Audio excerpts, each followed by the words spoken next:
Ladies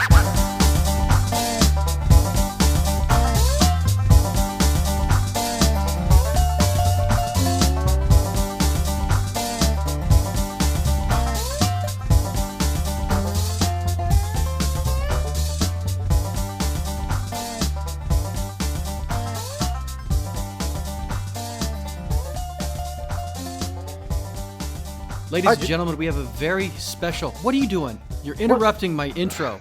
Well, sorry, go. Jimmy. Jeez. Go. Now, the moment's gone now. Hey, welcome back to the Boom and Buck podcast. All right, welcome back. Gotta... Wait, no, first off, I wanted to tell you, we're actually going to talk about uniforms from the 1980s today, so I hope you guys really enjoy this. Ladies and gentlemen, we have a very special guest. We have a very special guest, fashion connoisseur and fan. By the way, I did talk to you, Ryan, and you have to admit you did enjoy our uniform podcast. You did say that. I actually did, and I actually not just the fact that you guys were giving me shit about it and saying, doing it, joshing with me a little bit. I actually enjoyed the conversation, and it made me actually think about uniforms more than I used to. Yeah, I mean, the everyday ones, all right, whatever, who cares? But some of the classic ones we were talking about, those are great. Yeah. Those are some good ones. Like the Cowboys uniforms, when they had the blue shoulder pads with the stars on them. From the 90s. Awful. Yeah, those are awesome. Those are good. Those are good. Those are nope. Good. The whole time I was thinking, just me, and I'm a Penn State fan, and right. The staple of Penn State is basic blue, black shoes, basic blues, and that's basic. I kind of exactly. No. So I kind of grew up with that, and that's always stuck in my mind, and it's the blue collar go to work uniform of Penn State. So that's I don't know.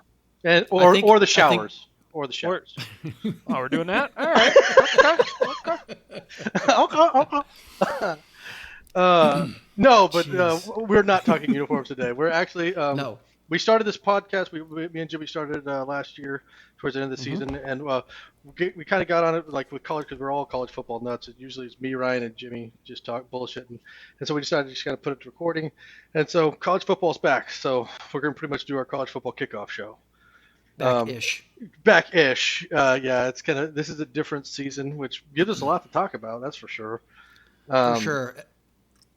Everything that we sort of talked about with the virus and all that other crap, we've talked about it. We're not going to talk about it. Right. We're not going to talk about that. We're just going to talk about the ramifications of college football in our current day and age. Right. And, so you heard Ryan say it. Obviously, I'm Oklahoma. We have Ohio State, Jimmy. Ryan is at Penn State. So it's 2-1, Big 10 versus Big 12 here. But my team's the only one playing, so... Yeah, about that, unfortunately. And hey, Ross, I will say, when Penn State's not playing, I'm a semi-Oklahoma fan. Right. I mean, it's kind of same. Yeah, we root for each other's teams as long as we're not playing each other. Yep. I give you guys shit, but it's a freaking bummer.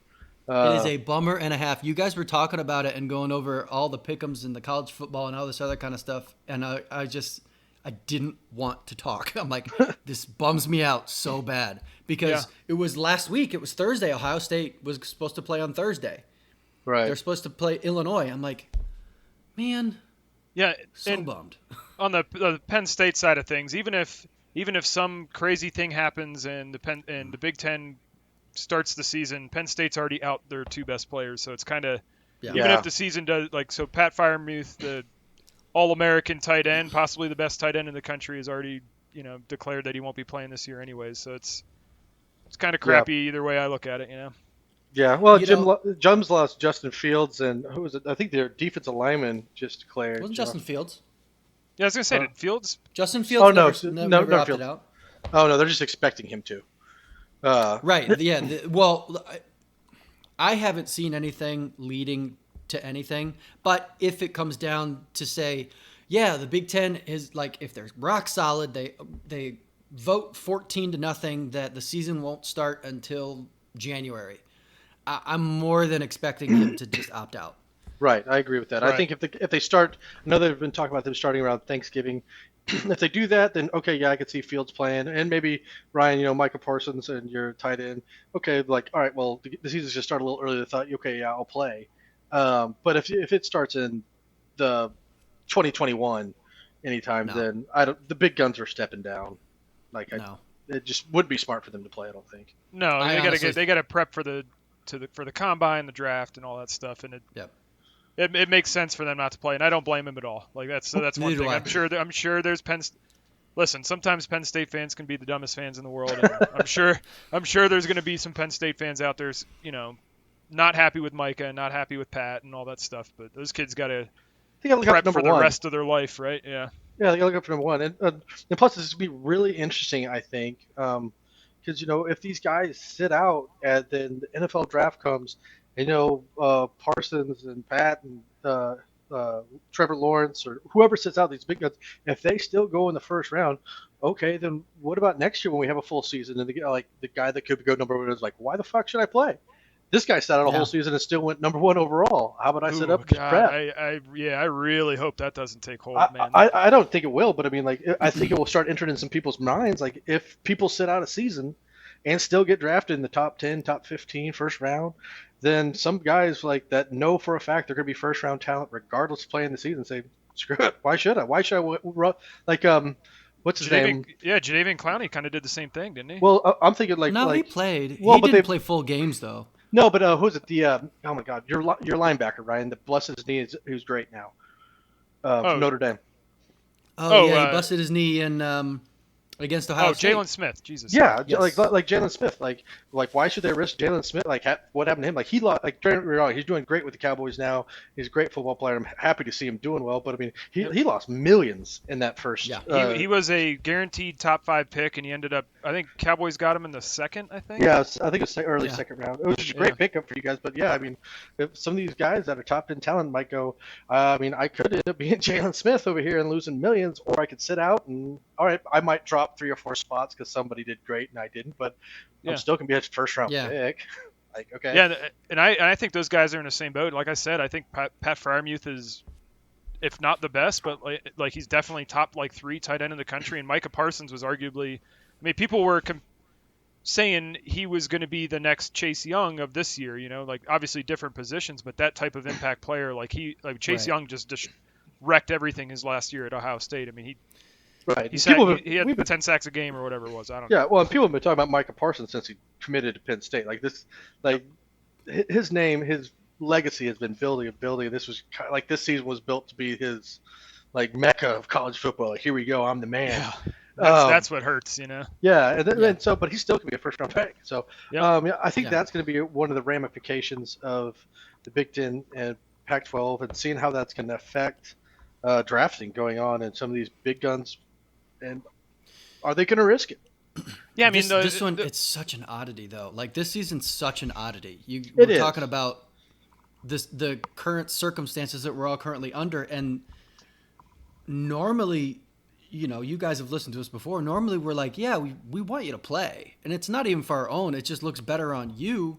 But we also understand why you would sit out a bowl game. Oh, 100%. Right. I was just going to say that. But if a guy sits out for an entire season when the season's going to happen, people look at him kind of sideways, and you start to think, all right, well, how dedicated is he to a team if he's willing to sit out the entire year? Yeah, and the other players on this team, like he has. The one I think off of the top of my head is like Christian McCaffrey. He didn't play in the bowl game, right? Last year. Yeah, he sat out. Yeah, so and people gave him all kinds of shit for it, and it's just. Yeah. I understand why he didn't. He was prepping for the draft, and I mean Stanford I don't think was very good that year. It's not like they were fighting for a championship or anything, but no, they were like in the Alamo Bowl or something like that. It is weird though. We go from some people knock players for not playing in a bowl game. Now you're going to have people knocking them for not even sitting playing out in seasons. Sitting out a season. But who is it? Is it the wide receiver at LSU? He's sitting out the whole year. Jamar Chase. And they're playing. Yeah. Yep. So. Well, yeah, they're playing. And I mean, there are some that are legit, like not just any. Like I know, like I just know that like Jalen Redmond, he was going to be our stud defensive end. I think he played like 6 games last year. He had like 6 sacks in those 6 games. He was doing great. But he had a heart condition. And he sat like redshirted like 2 years. He got a medical redshirt because he had serious heart conditions, and he's okay now. But he's sitting out because he's like, yeah, I'm not getting this COVID. Like, I'm out. Well, that makes sense as well. Yeah, it's like I'm out. Yeah. So yeah, that too. This is like just all gonna of be- it makes sense. I don't have a problem with people sitting out because they're afraid of COVID. That doesn't bother me at all. It's just this whole season. It's very strange. And the older I get, I used to say, man, those players should play. They should support their team. They should support their teammates and all that stuff. But the older I get, the more I realize that those players there's a clock ticking on their career, and if Right. they can, and you have to do what's best for you and your family. And obviously these kids, most of them don't have wives and children and stuff, but I mean, for them to sit out a year to benefit their career in the long run, like I totally support that. And yes, I want them to play for the team. Yes, I want Micah and Pat to play for Penn State this year, if we ever play. But you got to do what you got to do is best for you. You know what I mean? Right. I mean, like, if you think about it, so I'm 35, Ryan, you're 36, Jimmy, you're 37. Actually 37 yesterday. 37. That's right. Oh, yeah, I Happy forgot late birthday. Oh, yeah, I forgot about that. Happy belated birthday. But I mean, like, and we're still, I mean, we call each other old, but we're still relatively young. We've got a long life ahead of us. And if we were in pro sports, we'd be retired by now. Like, our career would be over. Probably. Right. So, I mean, unless we were, obviously we're all really good, on camera and on audio here. That's why you guys have a podcast and you guys are great at it. So, yeah, I mean, Tony Romo's real career started, when he retired from the Cowboys. But I mean, like, when those guys have to like they have to think about their long run, like you said, Ryan. That clock's ticking, and when you hit 32, 33, most of them are going to be done. And I hope you saved enough money, or you have a career after that, so you better make your money when you can. Granted, I say that. I mean, one contract, if you spend your money right, and you buy a normal house and car, one contract, and you're set for life, and your kids are pretty much set for life too. Who was the Lions? Yeah. Who was the Lions wide receiver? Ryan Broyles, Oklahoma. He did it really smart. Yeah, and he's not in the league anymore, right? No, he busted up his knee again, and actually, but he had saved up enough money. He moved back to Norman. He's opened a restaurant and bar on Campus Corner in Norman called Deck's. It's the deck that overlooks campus. And he's doing fantastic. Nice. Because he saved all of his money. Yeah, some of those guys are really good at it. I know, obviously, I'm biased. So not only am I a Penn State fan, I'm a Cowboys fan because I grew up in the Dallas area. But Tyron Smith is notorious for that. Like when he was the youngest guy in the NFL when he got drafted. He was, just learning how to be an adult and doing all this stuff. And he actually ended up suing some members of his family because they were trying to take all his money, and he had to get restraining orders against him. But he always kept it tight and didn't spend all his money. And he's, Yeah, if you play it right, you're set for life. But like you said, you got to make your money when you can. And I mean, and for instance, Tyron Smith, if he would have blew out his knee, he would have lost a lot of money. Yep. So yeah, it's gonna be interesting to see who sits out and everything. I think that's kind of the main ramification. I don't know, Jimmy, we talked a little bit about, some of the transfers that might happen. I don't think that's going to happen. Right at the beginning, people were thinking that everybody was going to jump ship in the Pac-12 and Big Ten. Yeah. I saw a lot of people saying that Justin Fields was going to head back to Georgia. I'm like, I don't think that's going to happen. Well, I think He'll when I sit saw out that for a year before he does that. Well, I saw that he was going to. I thought that when they said go back to Georgia, he was going to go back to Georgia to train for the NFL draft. Oh yeah, that would make. Well, he's from Georgia. Yeah, so that's what I saw. But one thing I brought it up to Jimmy Ryan. One of the crappiest kind of situations, and sad for the guy because he's a great guy. But Trey Sermon from Oklahoma, the running back, he was number 2 on our depth chart. Yeah. Kennedy Brooks, our number 1, has opted out of the season, so Trey Sermon would have been our number 1 running back. He transferred to Ohio State, and Ohio State's not playing. Yeah, Damn. So he's not playing. That sucks. Yeah, I was like, God, that's just a shitty situation. And he's a fantastic and it's running not back. like you can turn back on that either. It's not like all of a sudden Trey Sermon can be like, hey, actually, yeah, Oklahoma take it back. Yeah. Yeah. So yeah, I was like, oh, that's about. And he's a great guy. I mean, he just went to Ohio State because Kennedy Brooks was our number 1 back, and he was splitting carries, and he wanted to be the number 1 back at a top school. And I think it was right after Jimmy, your running back tore his Achilles. Yeah, And- it was around that time. Master Teague was going to be the number one running back, or at least was going to have the inside lane on having the starting job. Right. And Ohio State wanted to deepen the room because we didn't have any major running back names coming in for that time frame until next year. And he was going to come in. He was he was going to have the new inside lane. And Ohio State was one of his final schools before he picked Oklahoma. So it kind of made sense as to why he picked Ohio State. 2 decent schools. 2 decent running back schools. Yeah. They put out decent running backs. Meh. I mean, Penn State has had arguably, and last year it should have been, but 2 Rookie of the Years in the NFL. Like Saquon got it 2 years ago, and I think Saquon, Miles Sanders. Miles Sanders almost LJ. he was on deck to get it last year. I don't know who ended up getting it. I don't think he got it, but We had Adrian Peterson. yeah. Well, all I'm saying is Penn we State had running backs Ezekiel have been looking Elliott. pretty good, but Yeah. Yeah. So we've got 3 schools with good running backs out of it. there you go. We're all doing I pretty think well. Ohio State had Eddie George as well. So Never heard of her. Who? He's nothing without Steve Edith. McNair. One guy, you guys remember Justin Shorter? He was like the number 1 wide receiver out of high school. Yeah. Didn't he Penn State transfer? Got him. Yeah, he transferred. And he just, I think it was just today or yesterday or something. His transfer finally got approved, so he'll be playing at Florida this year, which is good for him. Yeah. Because he was still at Penn State, he wouldn't be playing, but he couldn't catch a pass at Penn State. So that Yeah, I remember when he got unfortunate. drafted, or when he signed. Like he was a It was a big deal. yeah, he was a highly recruited player, and then it just kind of didn't pan out. And never panned out. Yeah, like Penn State has their, not to get too much into Penn State, but I mean their wide receiver since, I mean if you look in the NFL now, there's a lot of Penn State wide receivers. You have Allen Robinson, you have Godwin, and you have a couple other guys, and Penn State's produced some pretty good wide Hamler receivers. was the last one. KJ Hamler is now here at Denver, where I'm at, and we'll see how he does in the NFL. I have my doubts on him. I love him as a player, but he's a Punt and kick returner.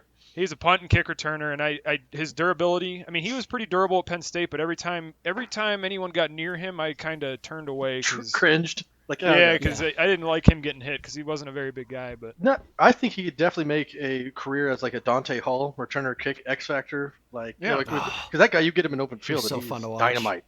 right, He's dynamite Well, I mean, in the open field. the guy everyone looks at now is you look at Tyreek Hill, and it's like, Right. if you could turn that guy into Tyreek Hill, then holy crap, yeah. you got a player. But Yeah, well, Tyreek Hill also beats women, so yeah. It's kids, I there we thought. go. No, it was There we women. go. It was women. Oh, no, yeah. Kids was Adrian Peterson. Yeah, that was Adrian. Oh Jesus. Okay. All right. Okay. So, Well, anyhow, KJ Hamler has never beat anybody. He's a great player, and I think he's a really good kid. And Didn't beat Ohio State either. he never beat anybody. Oh, no. Was he on the roster in 16? No, probably not. I say Who? never beat Ohio State either. yes, he was. I don't think he was on that. He roster. was? Okay. So Yeah, what? if he was a He, junior. well, actually, I'm not sure. He might have been a red shirt at that point. I'm not sure. Well, he was on the we beat- team. I don't know if he played. He's on the team. Yeah, that counts. He just might not have played. Yeah. Anyway. Okay. All right. So We've talked our stuff.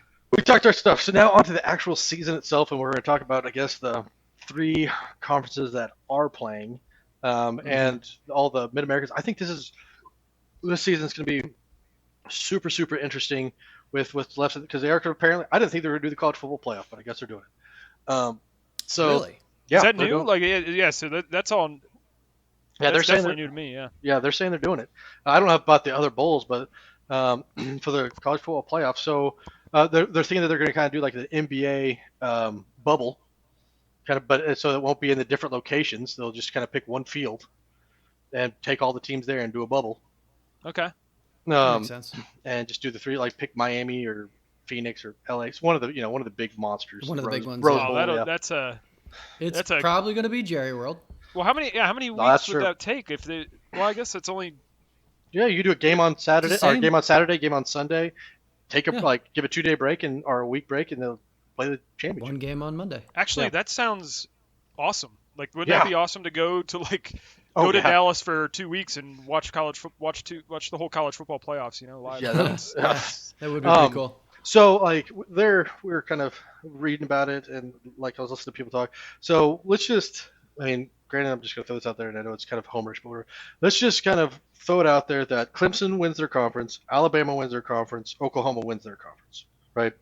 Which is not you're really exactly going on a wing on yeah. that one, Well, I was gonna say that's not exactly the most far fetched, but so that's 3 teams. So now since the Pac-12 and Big Ten's not playing, does this give a chance for Cincinnati, Memphis? What if Army goes undefeated? Is Army getting in? Oh shit. Oh God, I doubt it. Well, I doubt it. I feel like a Cincinnati or a UCF or but to me, if you're gonna do it, like let a mid-major in. Memphis. yeah, I guess this year at the Big Ten. This is yeah, the yeah. year to let It's a true. mid-major in and give them a shot. If you have a couple teams that go undefeated, like in the mid-majors, like this is the year to let them in. So I think that would be kind of fun. I mean, granted, more than likely, if say Cincinnati gets in, they're probably going to be matched up against Alabama or Clemson and kind of get mollywopped. More than likely. So how does that work? You know, if teams were slated to so say a Cincinnati was slated to play an out of conference game against a Big Ten team or a Pac-12 team, like how do they I think fill those that are in? just canceled. Those out of conference games, I think they're all doing the shortened conference Okay. only. Okay, I know so they're SEC 's all doing in conference games. only. There are no out of conference games. No, the Big 12 is like one of the only conference. We're doing one non-conference, the rest conference. I mean, we play tomorrow and we play Missouri State. Well, yeah, you guys only have 10 teams, so it's hard to. Right. So like the Big 12 kept one non-conference game, which I was really mad because yesterday or tomorrow was supposed to be TCU SMU, which was going to be fun, but that game got canceled because COVID. So, but yeah, so I think every other conference though, Ryan, yeah, they're just doing all in conference. I know SEC for sure is just doing all in conference. Yeah.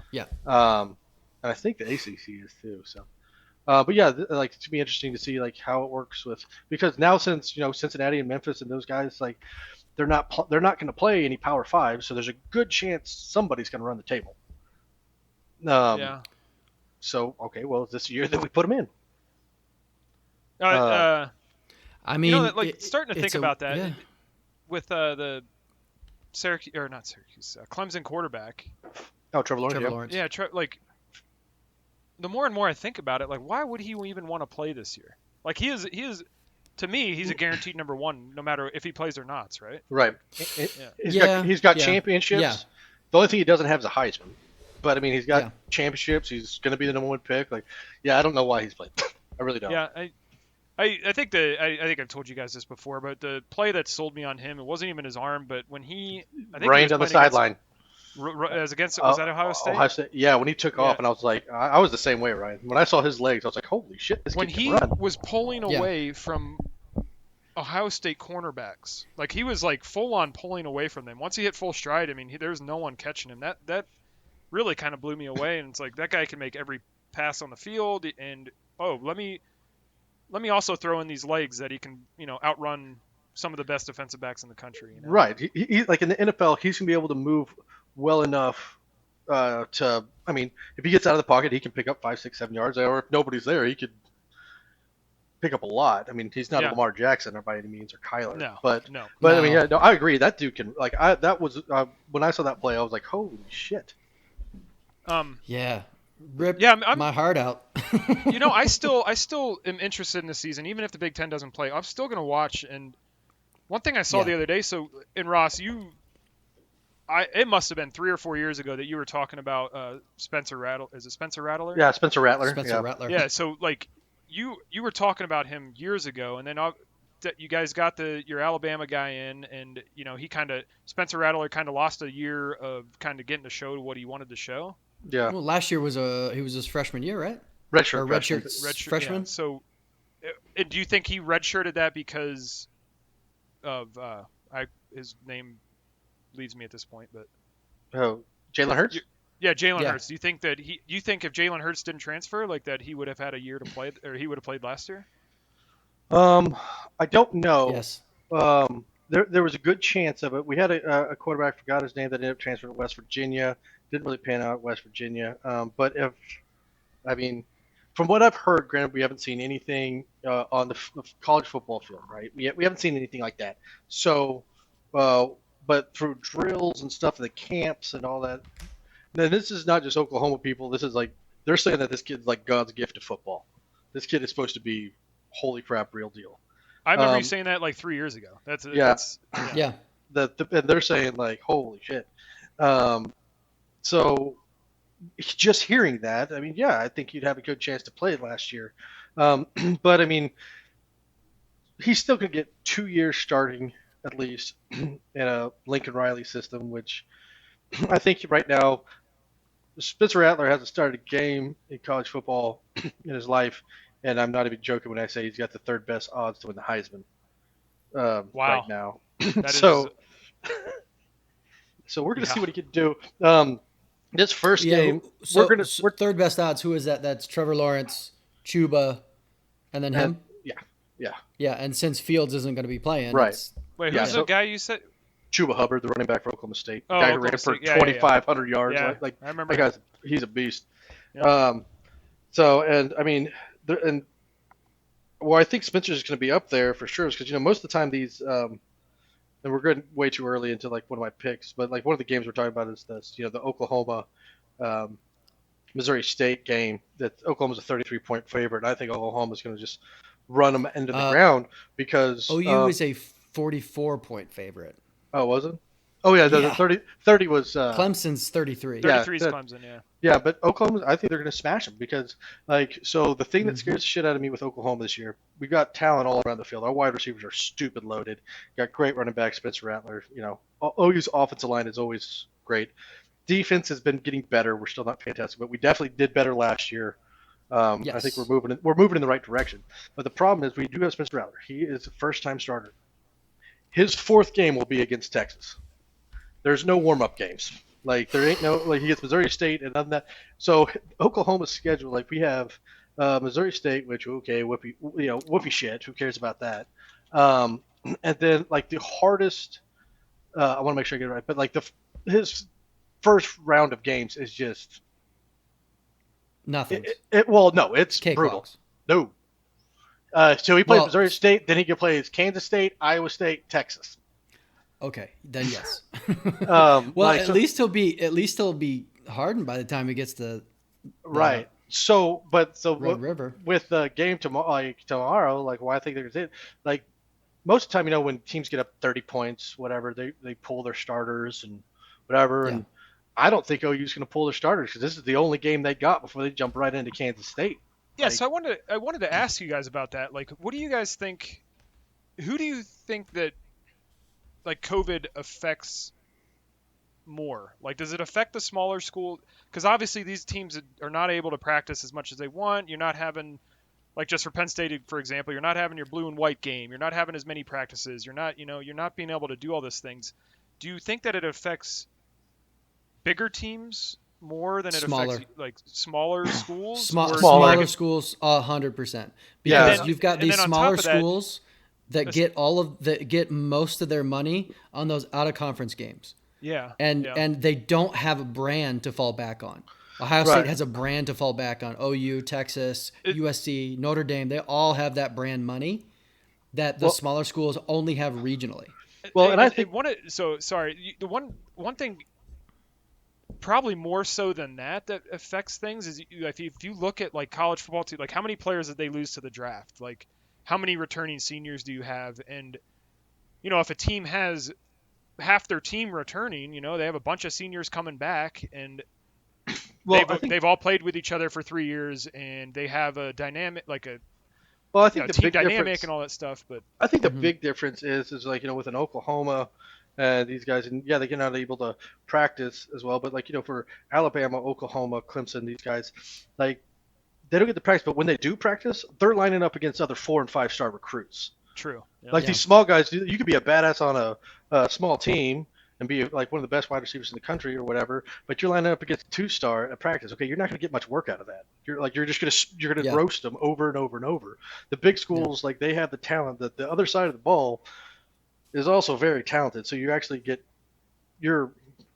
challenged at practice at least. When some of these guys that are badasses at other schools, like for instance, a Memphis or Cincinnati, they're good football teams, don't wrong, but I don't think they have a lot of 4- and 5-star recruits. Right, and then I would like to see how much have these teams actually practiced? How much? All of a sudden, the NFL season. Not to get the NFL too much, but the NFL season started yesterday. And it's right. How much is actually Patrick Mahomes throwing to wide receivers. Like, has he been spending too much? Like, usually in the NFL, you have a whole month of preseason, 4 preseason games. Yeah. Yeah, but before that, I mean, you have like 2 months of training camp and fucking. Yeah, training camp and all sorts. Yeah, I don't know what the NFL. The NFL for sure jumped up on me. I was like, "Holy shit, we got games tomorrow!" Like, I watched it yesterday. I was like, "Okay, we're doing this." Yeah, and like I kind of the college football season really stuck on me because we didn't have like, our spring games like use red and white game. We didn't have that or anything, and like I was sitting there and even like Nicole had to tell me like, "Hey, the OU game in 2 weeks. What time's the game at?" And I was like, "Fucking OU plays in 2 weeks." I was like, "Yeah, Jesus." What, basketball, women's basketball? Yeah, I was like, what are we doing? Like, she actually had to remind me, and I was like, "Holy shit, it's here." Yeah, so, definitely snuck up on us for sure. Yeah, so I can say Ohio State has been practicing. They're not full contact, but they're still out there practicing. Yeah. Even if they're not going to have a season, and I'm sure Penn State's probably doing the same thing.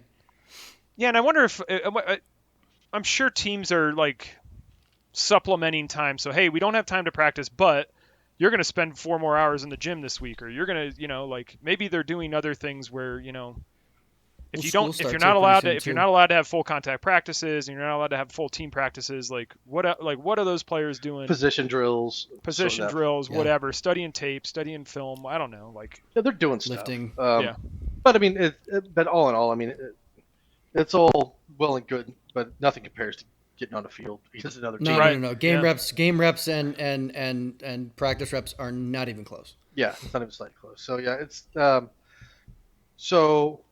kind of got a tangent there, but anyways, yeah. So right now, if you guys had to pick your beginning of the season college football Final Four with who's playing, who you got? Ryan, go first. Yeah. Okay. Well, you kind of laid it out for me earlier, so. Let's see. If Alabama wins the SEC, that's pretty possible, right? If Clemson wins the ACC, that's pretty possible. If Oklahoma wins the Big 12, did you say if Clemson wins the ACC? I'm pretty sure I'd bet about $1 million that ACC goes to Clemson. I tell you what, my money's on Wake Forest, and they're going to win next week or this week. That North Carolina Clemson game is going to be very interesting. That's be fun. I think Clemson's going to win that one and probably make a statement. But like how? Yeah. So there you go. So Oklahoma, Clemson, Bama, and then this is the big one. Who you got for the fourth? That's the big one. Who's for? Notre Dame. That's not a bad pick. I think a couple people on they're playing on ESPN had quasi ACC, right? Yeah, they actually pulled into the ACC. They're going to be playing an ACC schedule this year. I've heard a lot of people high on Notre Dame this year. I mean, I don't know much about Notre Dame coming into this year, but I know that there's a chance. Side note, Jimmy, that Clemson North Carolina game, that would not be until the ACC championship. North Carolina does not play Clemson. Regular season. Nope. Oh, that's weird. That's awesome. So it could be an undefeated UNC versus an undefeated Clemson in the ACC. Are they supposed to be good this year, UNC? Yes. UNC is supposed to be very good. Mac Brown is building a dynasty there. He's surprised. He turned a lot of heads last year, right? Insane. They brought they had a very good offense last year. I think they brought back 9 starters, including their quarterback. They had a top 5 recruiting class last year. I think the year before that they had a top 15. Like they brought back a lot. Are you a Mac Brown fan now, Ross? He's always been a Mac Brown I've always been a Mac Brown fan. Always been a Mac Brown. I mean, again, you would have changed. Whoa. Because you don't have a rival, so I have some secret audio recording of Ross's real thoughts on Mac Brown. Right, that's full of shit. He has nothing. No, I mean, he's doing great in North Carolina, and I think that's gonna like even You're just before glad all he's not at Texas anymore. 100%, I'm glad he's not at Texas. But yeah, we go back to that for first thing back in January. Jimmy, I remember I said one of my surprise teams going into next year was North Carolina. North Carolina, I was bringing them up. I think they're going to be good. I think they'll be. What did they got a stud QB? What do they got? Yeah, they got a very good quarterback. What's his name? Is that the kid that played last year? Yeah. Yeah, Sam Howell. He was a freshman, I think, last year. Yeah, that's what I think I remember. Yeah, he's a really good quarterback. They don't play. Oh, they do play Notre Dame second to last week of the season. North Carolina. So nice. So those are my 4 picks. Okay, so that's good. Jim, what you got? Oh, jeez. Yeah, I'm gonna have to go with Clemson. Oh, yeah. Imagine that, right? I know. Uh, We're going out on a limb, boys. We're going out on limbs. I was gonna try and go with a surprise out of the SEC and say Florida, but I don't think so. I think Bama's gonna take that one. LSU's gonna have a down year. We talked about that earlier this Yeah, year.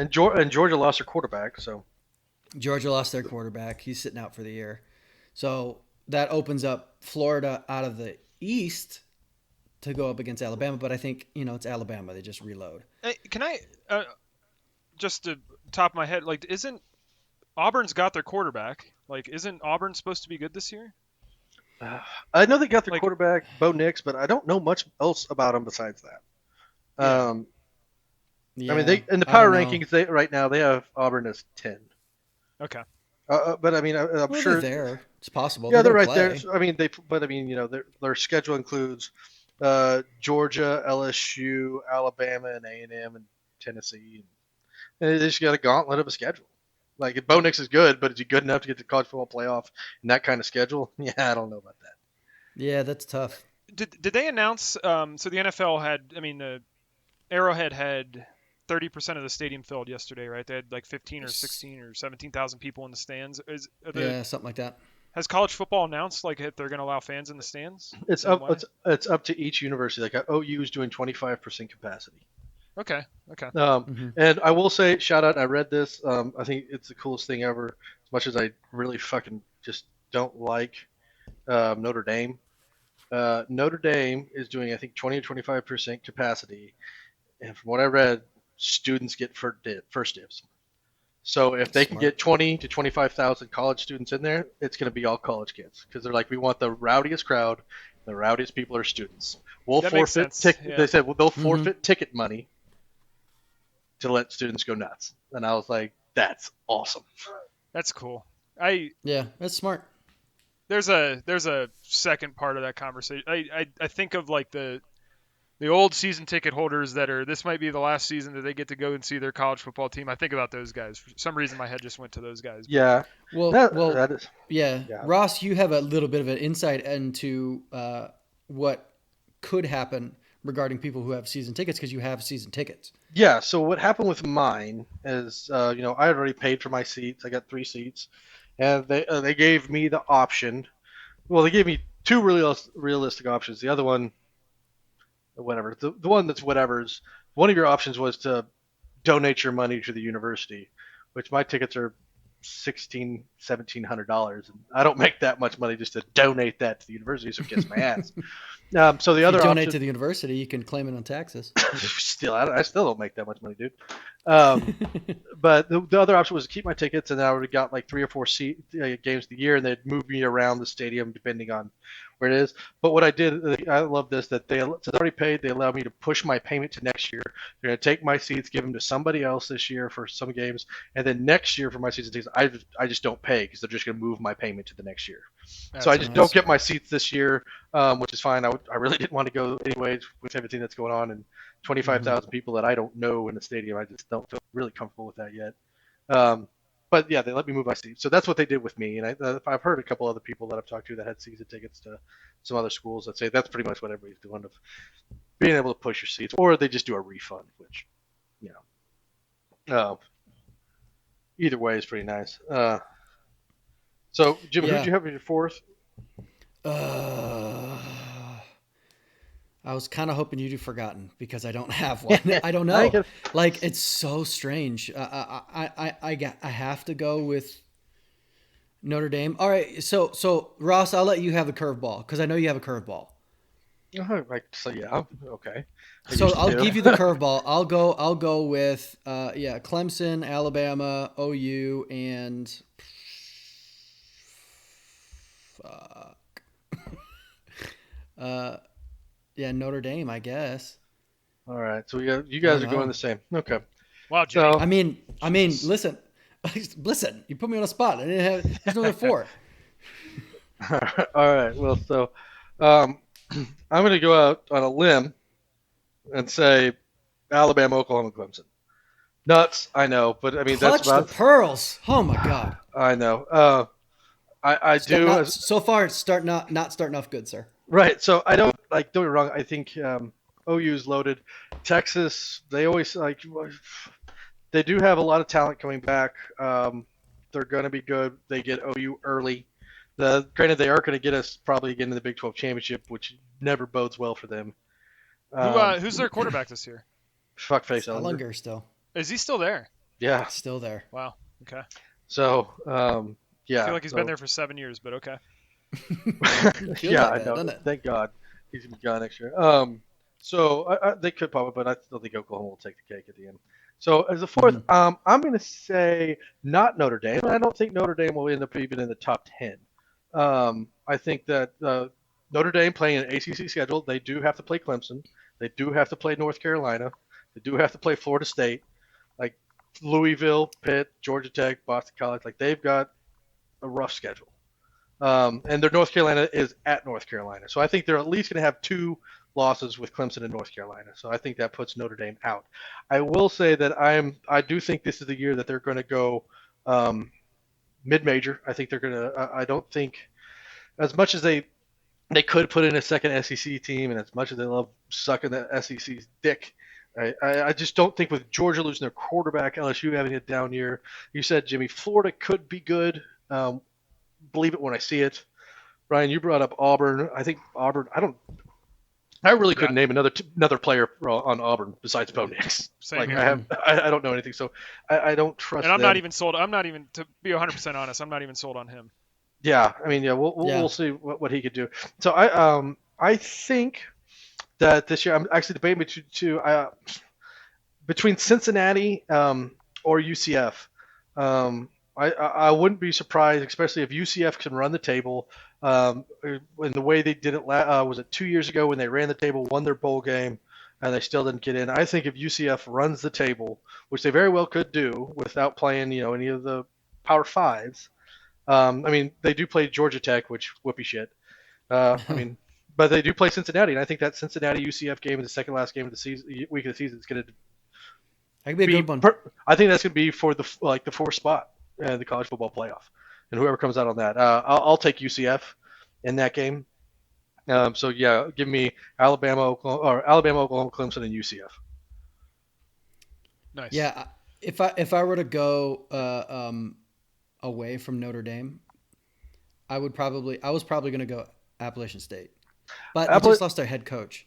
Yeah, and I was thinking Appalachian State too, Jim, but I just looked at their schedule, and even if they run the table, I mean they play. I don't even know who half these fucking things are. That's Georgia Southern, Georgia State. Who's CAM? Campbell. They play Campbell.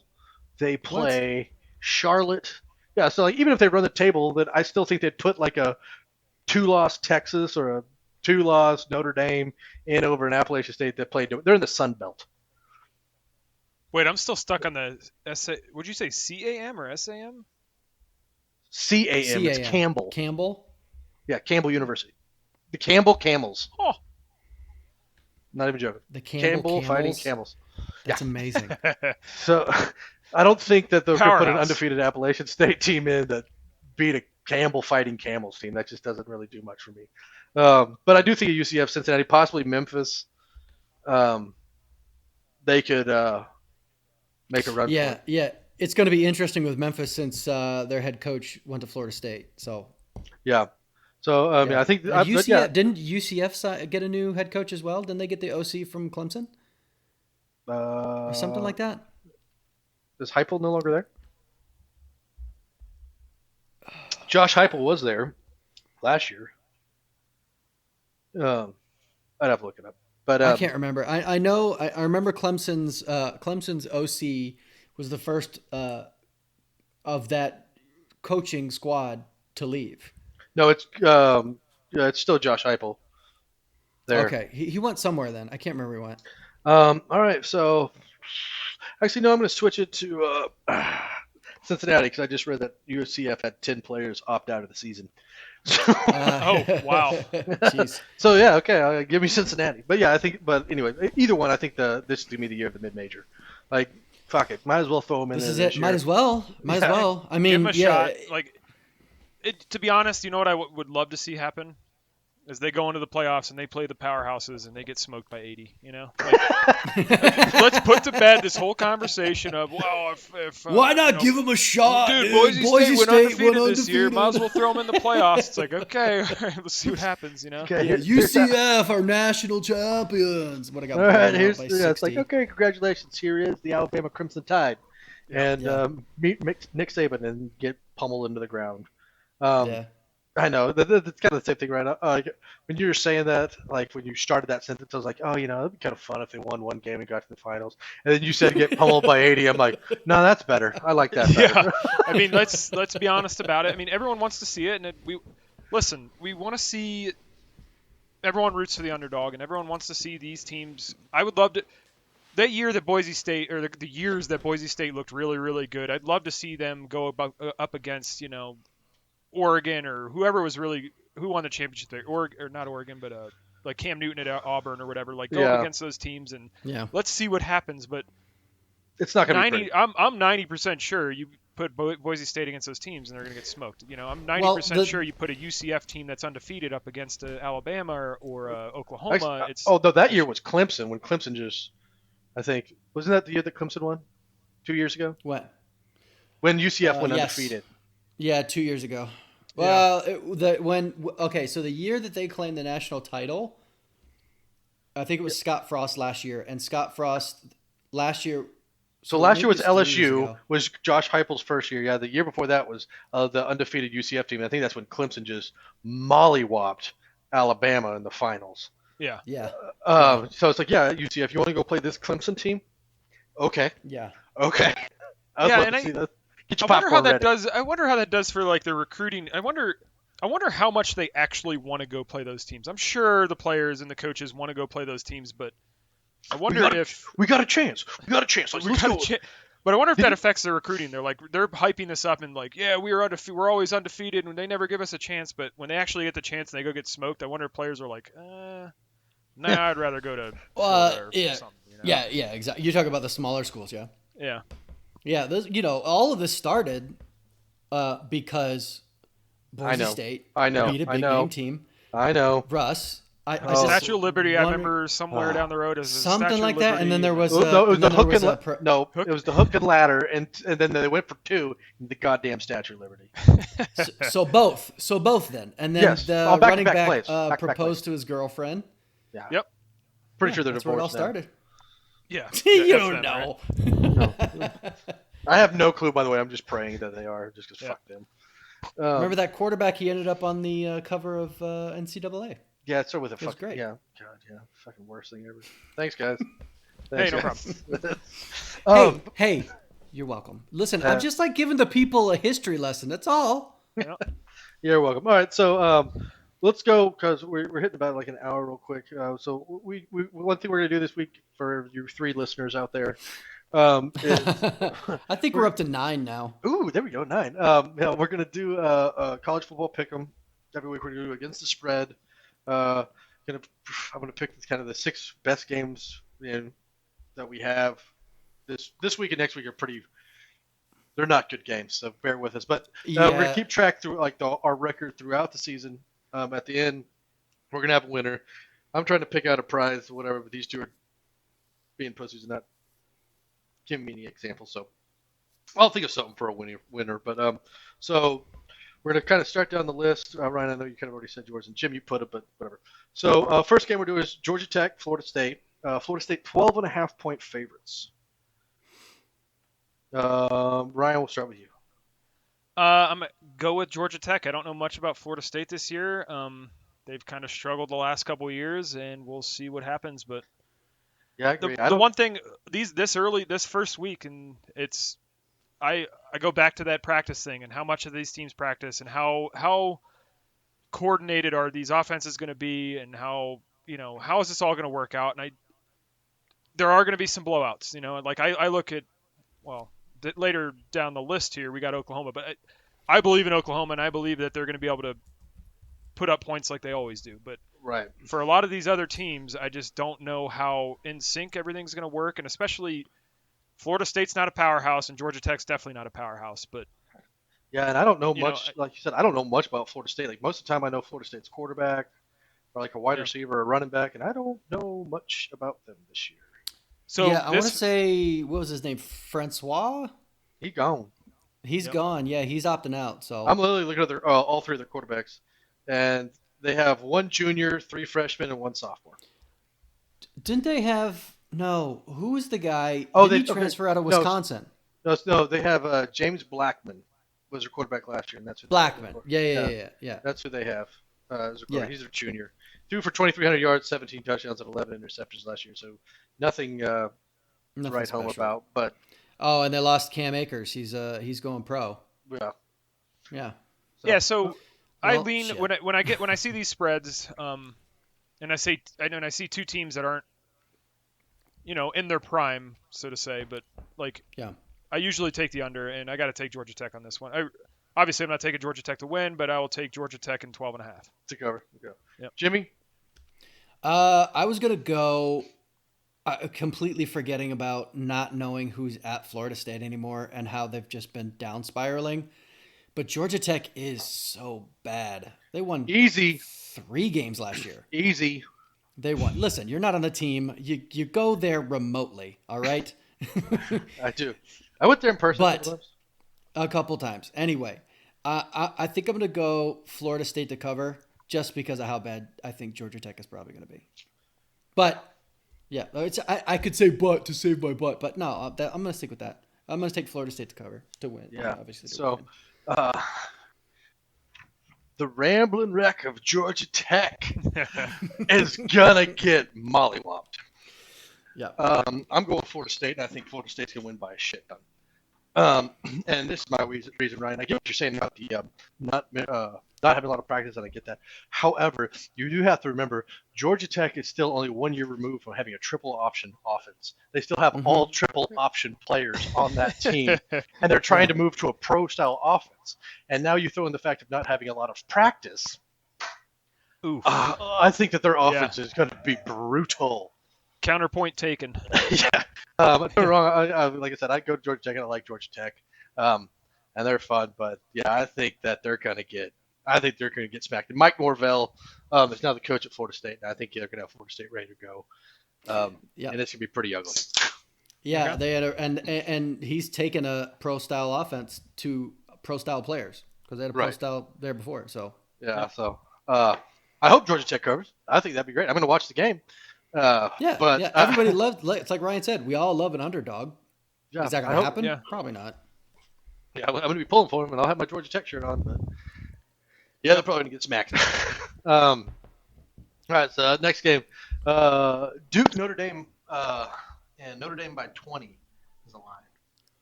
That's So- a lot. I got Notre Dame as one of my final 4. I'm going to stick with Notre Dame on this one. A lot of hype on the Notre Dame train this year. They are playing in the ACC, and we'll see how they do. But I don't think Duke will put up too much of a fight. I think Notre Dame covers the 20. Yeah, I agree. I got Notre Dame on this one too. I don't. Duke's bad. Duke's Yeah. Duke's real bad. And I think is Ian Book still there at Notre Dame? He is. Yep. Yeah. Yeah, and Ian Book is a very good quarterback.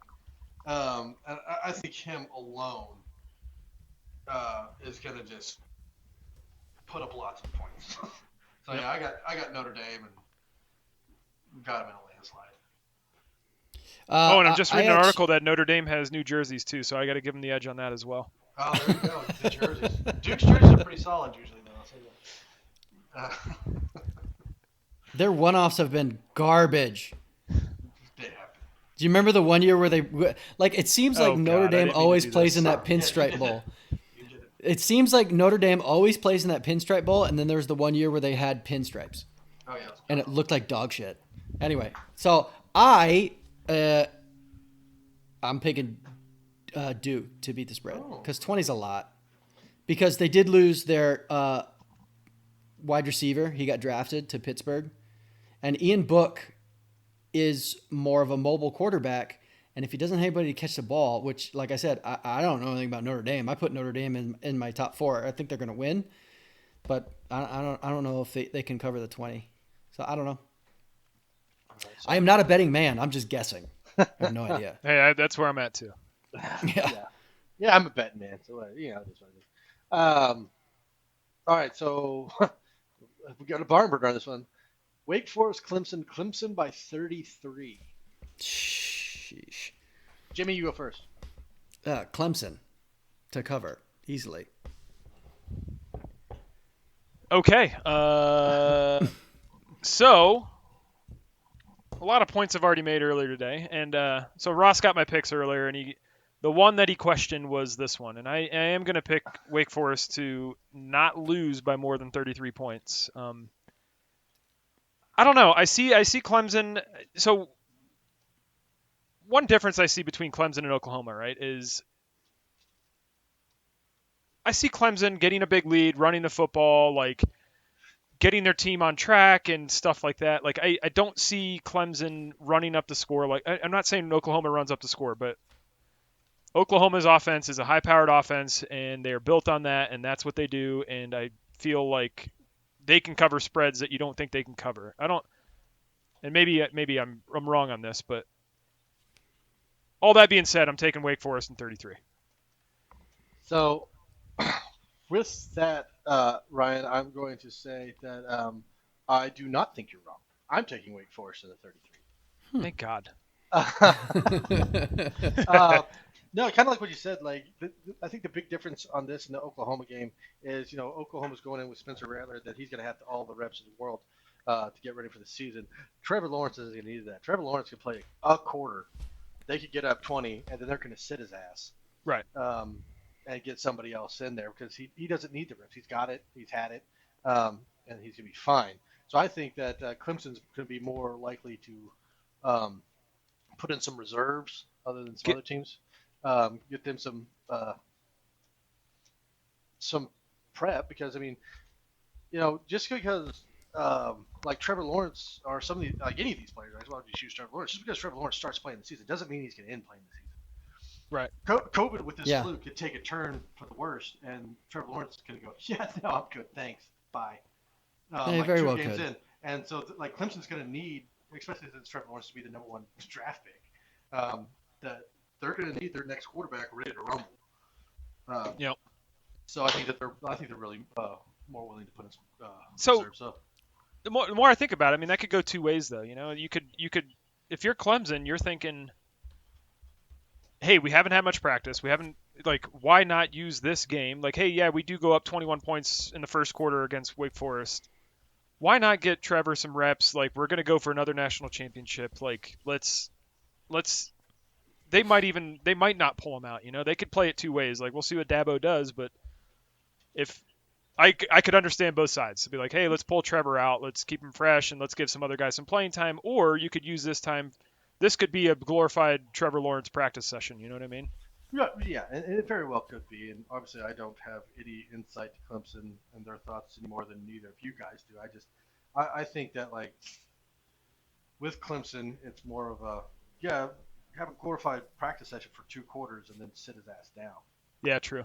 Let him throw for his 300 yards and 3 touchdowns and a half, and then it's like, okay, you're. I think you knocked the dirt off and you're good to go. Let's go from here. And I mean, Clemson doesn't exactly have the roughest schedule in the world. I mean, they play Wake Forest. Okay, next week they play Citadel. So yeah, they got a couple. Then after that, they play Virginia. Shit, they might. Yeah, they go up 21 points. They might put Trevor Lawrence down for 6 quarters. Yeah, I mean, it's not like they're they're not using this. If they played North Carolina next week or Notre Dame, then I can 100% say no. You're playing the whole game. Let's get ready to go. Yep. But when your next game's against, I'm pretty sure my high school team could beat them. Yeah. So my reasoning behind it is, and I completely agree with all your points. There is no reason for Trevor Lawrence to even be playing in the season at all, but he's playing. I think Clemson can be up. You're gonna have him play. He'll play at the most 2 quarters. Yeah, I hope I can. at the least a quarter and a half. And I think Clemson can get up on Wake Forest 35-0 by the half. And then you know you're what? putting in your reserves. You're putting in, I mean, we're talking about Wake Forest. Right. To your You know what point, those- Jimmy, like Clemson could put in they could And bench still score. all their starters in the second half, and That's true. Because Clemson's they're number their six are their second team could also put up 40. They could go 40-0 in the second half. Like yeah, I'm looking forward to seeing that DJ. What's it, Ugialola or whatever his name, out of California. Yeah, friggin' monster. I am looking forward to seeing him play, and I think you could, like I said, Trevor Lawrence and who's their running back who's back this year? ETN. Yeah, Stud. Travis. And they recruit like a motherfucker, right? So they've got receivers coming back. So, and Trevor Lawrence is a beast. So it's not crazy to say they could be up 35-0 at the half. And then Trevor Lawrence comes out, DJ Uiagalelei comes in, and then they score like what, at a minimum 14 more points. Yeah. And they have an incredible defense. They've always had an incredible defense. I mean, yeah. Like I said, I mean, to be honest, I mean, Clemson could literally put their backups in, and I wouldn't surprise me if all their backups come in the second half, and they end up going 35-0 in the second half, or 21-0 in the second half, or something like that, you know. So yeah. So it could be a complete blowout, but yeah, I mean, and Wake Forest is getting better. I mean, they went 8-4 in the regular season last year. Yeah. So they're better. However, just for info's sake, last year they played at Clemson and lost 52-3. I mean, none of that really matters this year, though. Yeah, lost 52-3. None of that matters this year. It all you're not going to have the crowd interruption. Like if Ohio State were playing Penn State this year, well, they would play this year if they're playing, right? The whiteout doesn't matter because you're going to be at 25% capacity at the most. Well, I get Same that. thing. what does State. matter is your quarterback, though. Like Right. Yeah. Jimmy, I get what you're saying, but last year they Trevor Lawrence. Yeah, Yep. I get it. But last year Clemson beat them 52-3. The year before that it was 63-3. Yeah. Like The numbers aren't Guys. like I get what you're saying. It's a different year, but those numbers don't bode well for Wake Forest. wait, can I No. change my pick? no, they're locked. You're locked in, man. All right. Stone Cold lock of the century. All right, are we moving to Oklahoma or what? Yeah, okay. Yeah. So now we're going to go to the 3 Big 12. Yeah, the pick 3 ACC, 3 Big 12 because those are the only 2 conferences playing. So first one, we said Oklahoma, Missouri State. Oklahoma's favored by 40.5. Points I made earlier. I'm taking Oklahoma. It'll be the Spencer Rattler show. Like he'll come out. Yeah. And, am I saying that right? Rattler or Rattler. You're saying Rattler. Rattler. It's just Rattler. Rattler. Rattler. What a badass dude. Yeah, I'm taking. I gotta Right? go with that. That's one of the best names in college football this year, I think. But 100%. yeah, we'll go with him. I think it'll be a coming out party for him. He's sat a couple years at Oklahoma, and I think he's ready to explode. So we'll see. Yeah. Yeah. He's a redshirt sophomore, so he's had 2 years to learn Lincoln Riley's system. So Yeah. By the way, on a completely side note, got a squirrel here. Working on a project on base, and one of the off-site project managers, his name, and I'm not kidding, is Laser Falcon. that's amazing. His name is Mr. Laser Falcon. It's Lazaro, but I call him Laser for short because we're buds. Fair enough. Anyway. Jim, who you got? Oh yeah, I got OU to cover. Like I completely agree. It's going to be the Spatler Rattler show, and I am really bummed that it's on that stupid OU.TV and not on regular TV, so I can't watch it. Yeah, it's pay-per-view. We're actually having to order it here. But yeah. Oh, so how does that work? Is it you can watch it online or what? You could pay for. Yeah, it's not on OU.TV. TV. Stream it on online. You can pay for it. That's what it's the past 3 years now. This is the 3rd year you guys have had games. Like the Army game was a OU.TV game. Yeah, they're doing this. You pay per game or do you pay per season or how's that work? Well, we just do it per game. We just go to the pay-per-view, like on Cox. Yeah. Otherwise they're on Fox. Yeah. So it's per game. It's like $50. But I mean, it sucks. But I mean, like I'm going over to my buddy's house, and there's like 6 or 7 of us going. We're all like, all right, everybody bring like $5-6 and some food. It's $10. Yeah, it's not bad. Yeah. It's like UFC back in the day. Yeah. So, Yep. but yeah, everybody knows where I stand. I'm taking Oklahoma. I think it's gonna be Oh, yeah. I think Yeah. it's gonna be a slaughter. Yeah, I wrote down the spread as 44.5 yesterday. Like I said, it's gone up. It's gone up to 44. Oh, it is at 44. Mm-hmm. Well, I was looking on Or is it ESPN. 42? God, that's a lot of points. ESPN It is right a now. lot of points, but you got to understand it's Missouri State and it's OU. Yeah. So, Yeah, I will Yeah, see. 44 and a I got half. the 40.5 from ESPN. Or no, from CBS. Sorry, from CBS. well, the over-under on that one is 66.5. So they're only thinking Missouri State's going to score 22 points.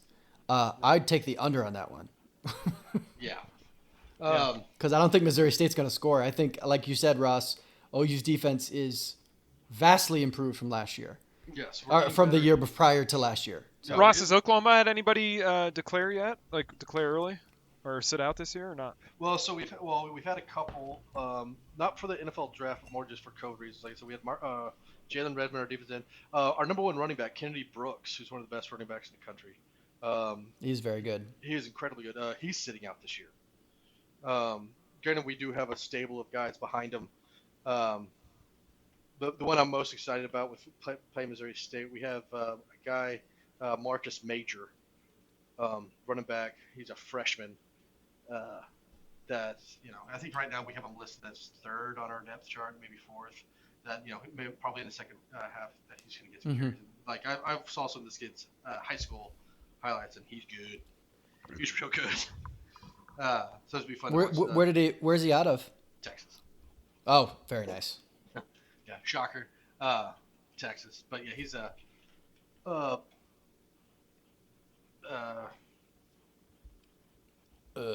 Sorry, he's like people that like see him play. Granted, it's Oklahoma and everything.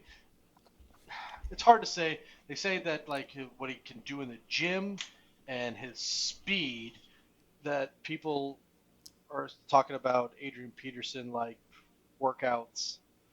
Granted, that's really high praise, and I mean, Yeah. he's not as big. He's 6 foot 200 pounds, so not small. But they're saying he's like in the 4.5s, low 4.5s, maybe high 4.4s, 40. True freshman? Yeah, true freshman. I mean, he could easily put on 20 pounds over the next 2 years. Yeah, so we'll see. So I'm going to be excited to see, have that kid get some carries. So yeah, Very but cool. I think Oklahoma's going to run about the gym. Mm-hmm. So the next two games for the Big 12, actually, I mean, it doesn't sound interesting when you say the teams, but I think with the spread, like number one, The spreads Carolina are interesting. versus Kansas, and Kansas is favored by less than a touchdown. Yeah, that jumped out to me when I saw it. Yeah, that's what I wasn't gonna pick this game. Then when I saw the spread, I was like, "Ooh, this would be an interesting one. Let's go with this." So, Ryan, any thoughts? Yeah, I mean, at 6.5 is a really low number. Les Miles is there, obviously, and Kansas has been notorious being a dumpster fire in college football for a long time. They weren't terrible last year. They were not terrible last year, but Les Miles is there, and I think the longer Les Miles is there, the more Kansas will look better. I agree. The Kansas I remember is the Baker Mayfield Kansas when he torched them, when they didn't shake his hand and like they were giving him And he grabbed his some lewd gestures and all that stuff. He was just checking for cancer. I will say though, guys, so Coastal Carolina last year did beat Kansas. Gotcha. Taking Kansas in 6.5. I mean, that game is that game at Kansas? Yeah, it is at Kansas. So I mean, yeah. Well, I mean, obviously home field advantages don't mean too much this year, but I mean, teams do got to travel. Like that does weigh on teams. But that's true. Let's go with the Les Miles Kansas Jayhawks on that one. All right.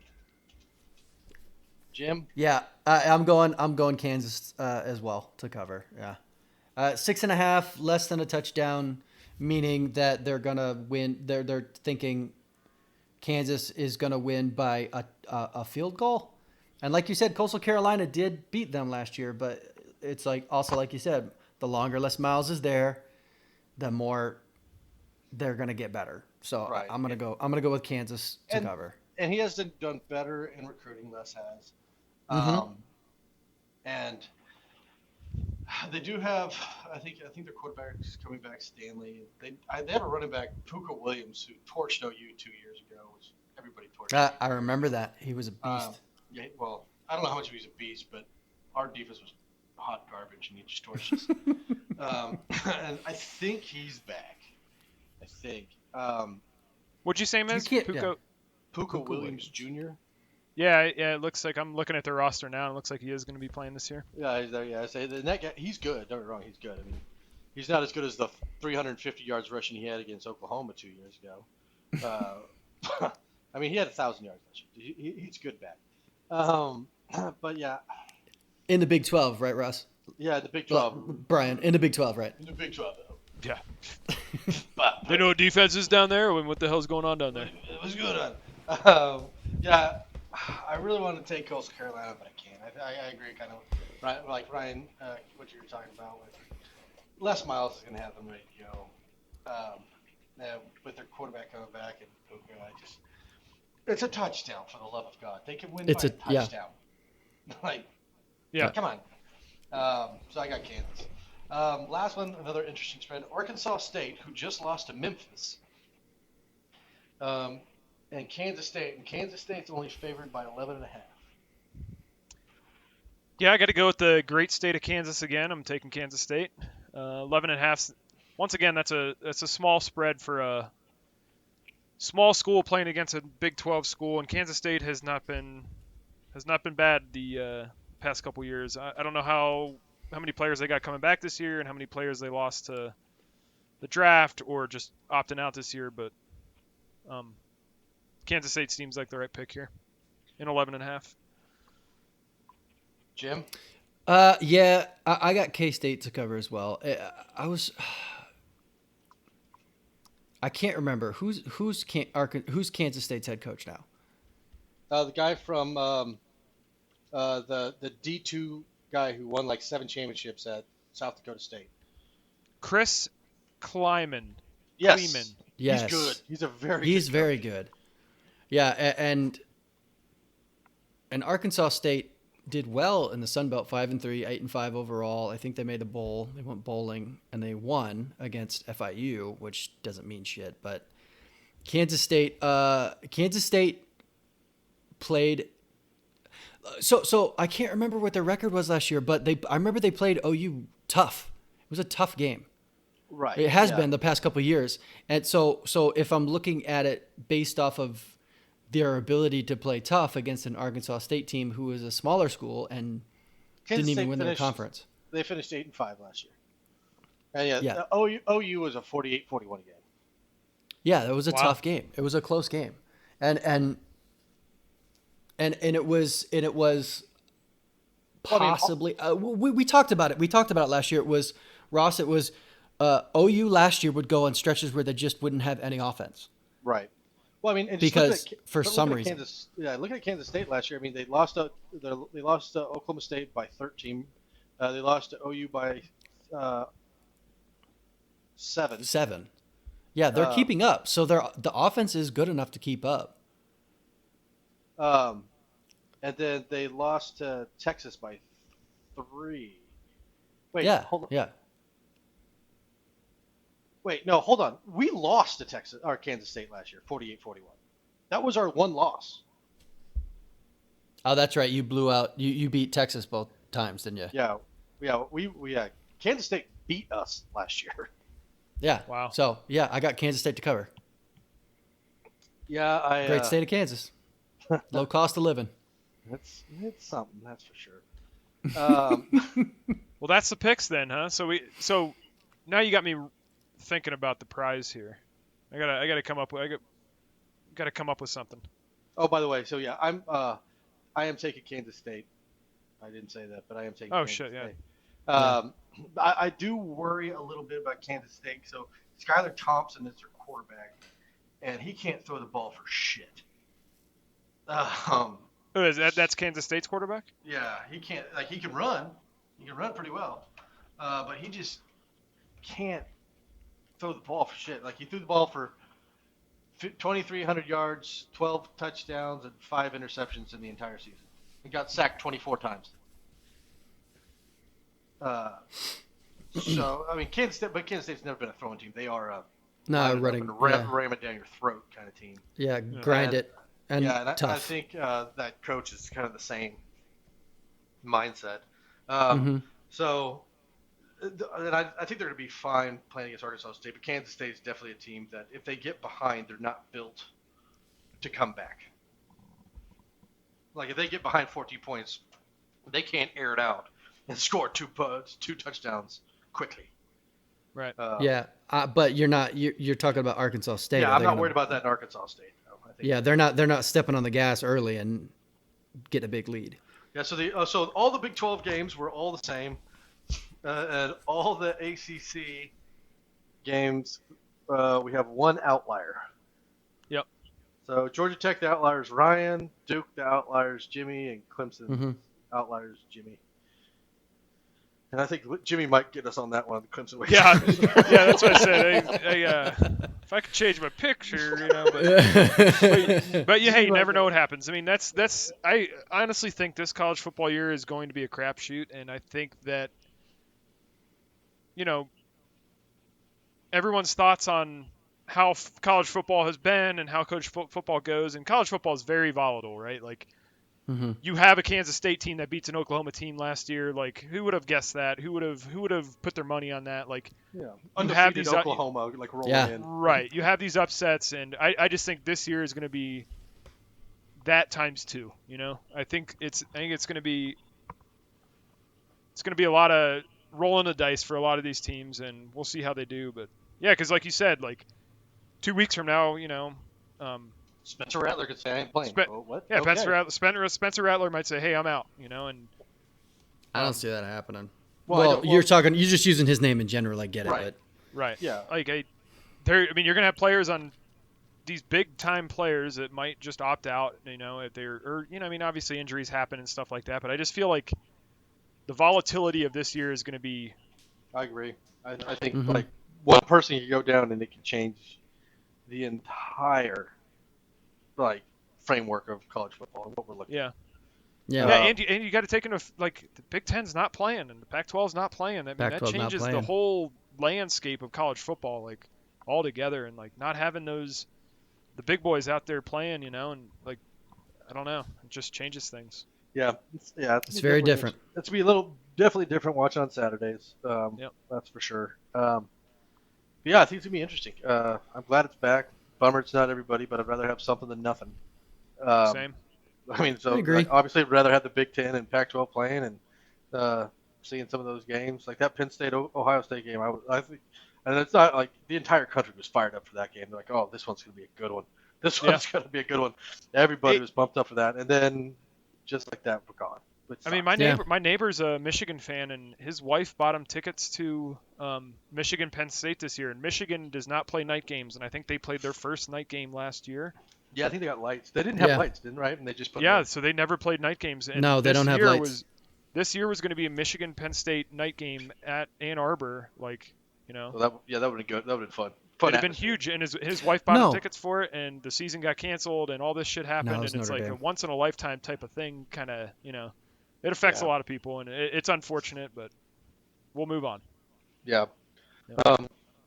We got a fun season. Luckily, it starts back up tomorrow, and not the best games. So this week and next week, the games are kind of ho-hum. I don't know if you guys looked at the schedule, but yeah, they're kind of meh. I did. I was looking at the top 25. I was trying to find any that I would be obviously OU, but I can't watch it. I wanted to see how North Carolina was going to do against Syracuse, but that's on the ACC network. Clemson, not Clemson, Wake Forest, not Texas, UTEP. Like, I just want to. I can't, and then I can't even watch Oklahoma State and see how many yards Chuba Hubbard can get against Tulsa because the game's postponed. Well, yeah, I'd say that was postponed until next week, and as I say, that one was supposed to be. They're playing Tulsa. It's going to be streamed. Maybe Iowa State, but they're playing Louisiana. I mean, there's no strong games this year that are really exciting. No, this week. This week. Yeah, I mean, I'm just gonna have it on in the background, do what I'm doing. But yeah, so it's gonna be fun. We're kicking off tomorrow, so that's kind of college football. I was gonna do just real quick. We're gonna do quick hitters real quick. Jimmy's gonna talk a little bit about baseball. I'm gonna talk a little NBA and Yeah. Ryan's gonna talk a little NFL. Jimmy, you want to start off? Get a few good minutes about your thoughts on baseball. Again, also a very weird year. Because it's 60 games. Like it's half of a season, and it's not even half of a season. It's less than half of a season. Good. So when I've always advocated for dropping like 40 games to get it maybe like around 100. I feel like 100 is that sweet spot because now we're past the halfway mark. Like I was listening to a game because I have MLB.TV and I listen to Indians games and I'll watch a couple other games here and there that I think are going to be interesting. And I was listening and they're like, yep, just past the halfway mark and leading our way towards the playoffs. And I thought to myself, geez, that's just so fast. And it's interesting to see that nothing's really changed even, like, the Mariners and the not the Red Sox, the Mariners and the Rockies have always come out hot and then they just fizzle and they did the same thing. One thing that is very interesting is it was the NL Central last year with the top 3 teams as being like a real barn burner to figure out who's going to win and who's going to get that last playoff spot. It's that way with the AL Central this year. You got the White Sox, the Twins, and the Indians all vying for that number 1 spot. And it's interesting to watch. I enjoy it. Yeah. Yankees also injured again all over the field. Like you said, nothing changes. The Yankees start slow and are injured. Yeah. Go figure. Yeah. That's what we do. And the Dodgers are the best team in baseball once again. So. Oh yeah, they definitely are. Yeah, I got Dodgers all the way right now because they look unstoppable. They're strong everywhere on the field, and their pitching is unreal. Yeah, but they're riding a 1-game losing streak, so fuck them. Season's over. That's well, it. Hey, hang them up. They removed trash cans from dugouts, so I think Dodgers might have a chance this year. You got a shot. That is very true. Bang bang, bang bang. Yep. Yeah. So baseball's gonna be interesting, especially with the playoffs. Mm-hmm. I was gonna talk a little bit NBA playoffs. Obviously, a little different. Talking about weird seasons. We're having NBA playoffs in the summer and into the fall, which is weird as hell. I will say though, this has been probably one of the most fun playoffs I have watched in a long time. The Houston Rockets Oklahoma City series. If you didn't watch that series, slap yourself in the face. Like it literally, when Game 7 came down to the last 1.5 seconds for Houston to beat Oklahoma City. It was a fantastic series. I think 1.5 seconds. Yeah, like Oklahoma City had the ball with 1.5 seconds down to Game 7 with the ball in their half court to try to like inbound it to get a bucket to win. 1.5 crazy, seconds. Ross? Like, that's longer that's than. the first I've heard of that, and that's what's this. Not to get too deep into this, but that's a sad thing. Like nobody's watching. Nobody's watching, and it sucks. Like I'm not watching. I kind 1.5. of That's what I was telling saying. me about this. It's like holy shit. I would wish I would have watched it, but yeah. Ross, you said 1.5 seconds. That's longer. That's longer than any game I've watched at all. Yeah, that's sad because I mean this playoffs. They said the Houston Rockets and Oklahoma City went 7 games. Denver and Utah, holy shit, went 7 games. Donovan Mitchell and Jamal Murray. So in the history of the NBA playoffs, there's been 4 people that have scored 50 points or more in a game. And it's Michael Jordan, Kareem Abdul-Jabbar, and then Donovan Mitchell and Jamal Murray, and they did it in the same series. Wow. They had 3 other games where they scored 40-plus points. Went 7 games, was fantastic. That we had that, and then we just had going for the season, like Milwaukee was unstoppable. I would bet you guys probably $150, $200 that was gonna be LA versus Milwaukee in the finals. Whether that's LA Lakers or Clippers, I don't know. Yeah. But the Bucks just got fucking mollywopped by Miami, 4-1. Bucks are going home. Yeah. So who's Miami still have? They have They got Jimmy Butler. Jimmy Butler and, still, yeah. And yeah. their point guard, right? So they got Jimmy Butler. They also got they're got these diamonds in the roughs that like coming out of nowhere. Like they've got this kid, Duncan Robinson, undrafted out of Michigan. He came in and hit the most threes a rookie has ever hit in a season. Go blue. Wow. Yeah, Kendrick Nunn. Kendrick Nunn was Fuck you. is a guard out of Oakland, and he was second behind John Morant for Rookie of the Year. He finished ahead of Zion.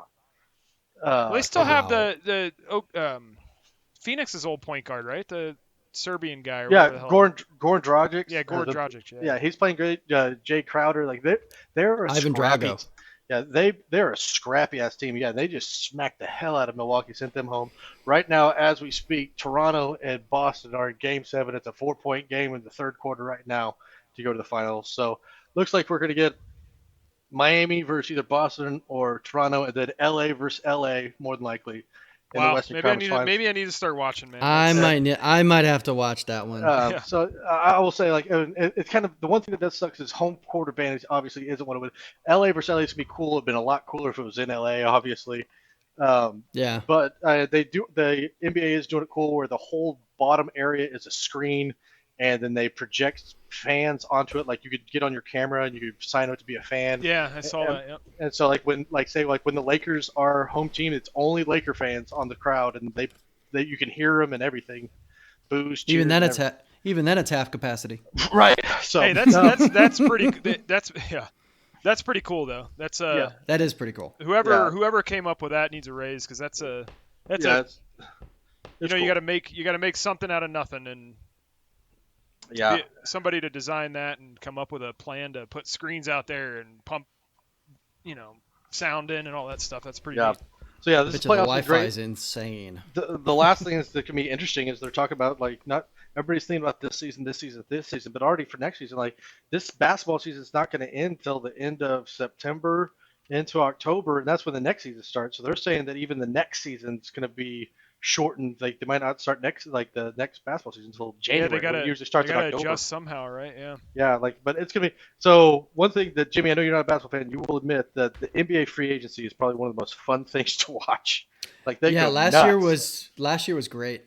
Yeah, so this year like they're literally doing like draft, free agency, next. Like it's gonna be fun. So that's my 2 cents on the basketball. But yeah, it's been a great playoffs. Wish it was like people had home court advantage, but as for games wise, it's been awesome.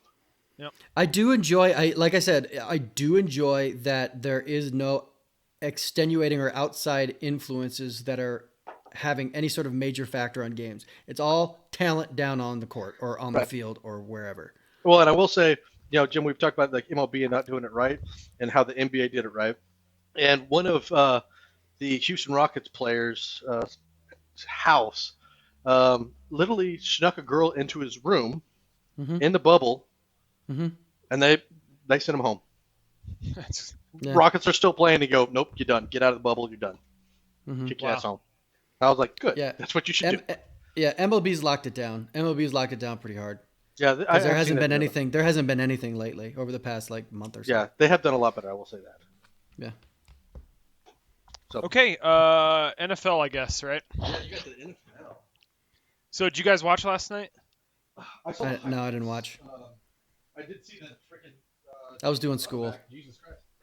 So I watched the first half, and surprisingly, it was football. And like this whole thing going on, and I mean, there's a lot of things going on in the world right now. We got a big thing, COVID, and then we have a lot of social justice issues going on now, and it bleeds into sports, and I understand that, and I support most of it. And I was expecting, for some reason, for it not to be football, but I watched that first half of that game, and it was football. It looked normal.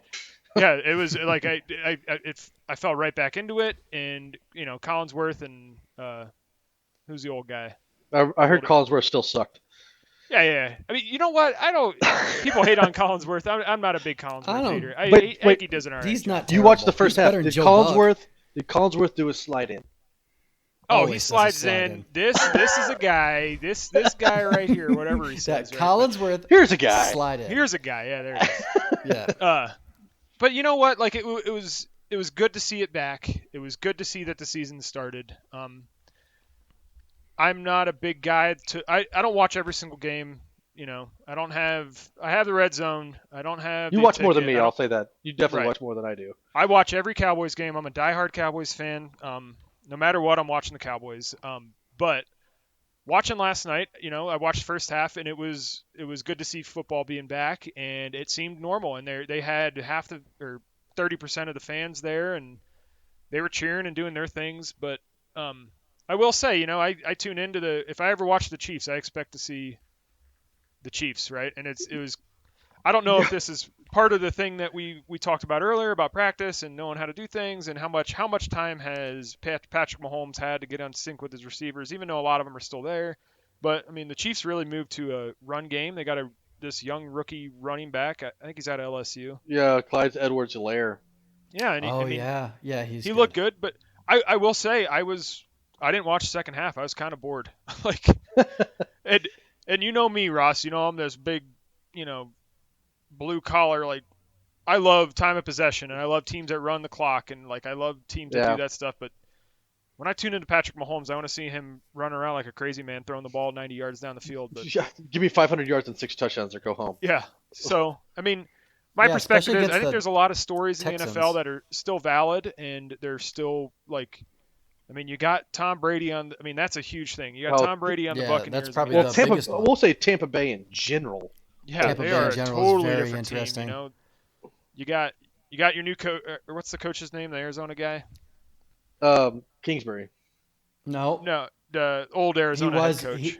And he was the Steelers Bruce offensive Arians? coordinator. Yeah, Bruce Arians there. You got Gronk back. Now you got Fournette there. You got Tom Fournette. Brady. That's a Mike cool Evans, story, but Mike Godwin. Evans, Chris Godwin. Yeah, they're loaded, be man. Penn State, by the way.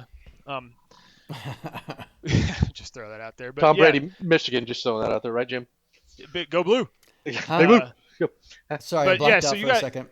I think the NFL is set to have a pretty good year. I think they're out of all the sports leagues, I think the NFL is going to do all right. Obviously it's the number one sport in America, and more people watch football than any other sport, and they've got. I think they're going to do okay. They've got the advantage of learning from mistakes of other sports. That's true. NBA and MLB kind of led the way, and you get to see what they did right and see what they did wrong and build off of that. Yep. I think there's some good stories. Obviously, me being a Cowboys fan, we'll see how the Cowboys do this year with new head coach, and finally got rid of Coach Clapp. That's right, and, McCarthy. You got McCarthy coming in, and we'll see if he can take Dak to that next level. Some interesting stories, I for some reason I keep an eye on the Bears, and I've never been sold on That's Trubisky. random. I know, but it's because it's his blue collar. It's because Trubisky came out as this number one type of quarterback, and He's always from the very beginning I was like, I do not know about this guy, right? He's had one good year. Yeah, and so now he's in this quarterback battle with Nick Foles, and and he won.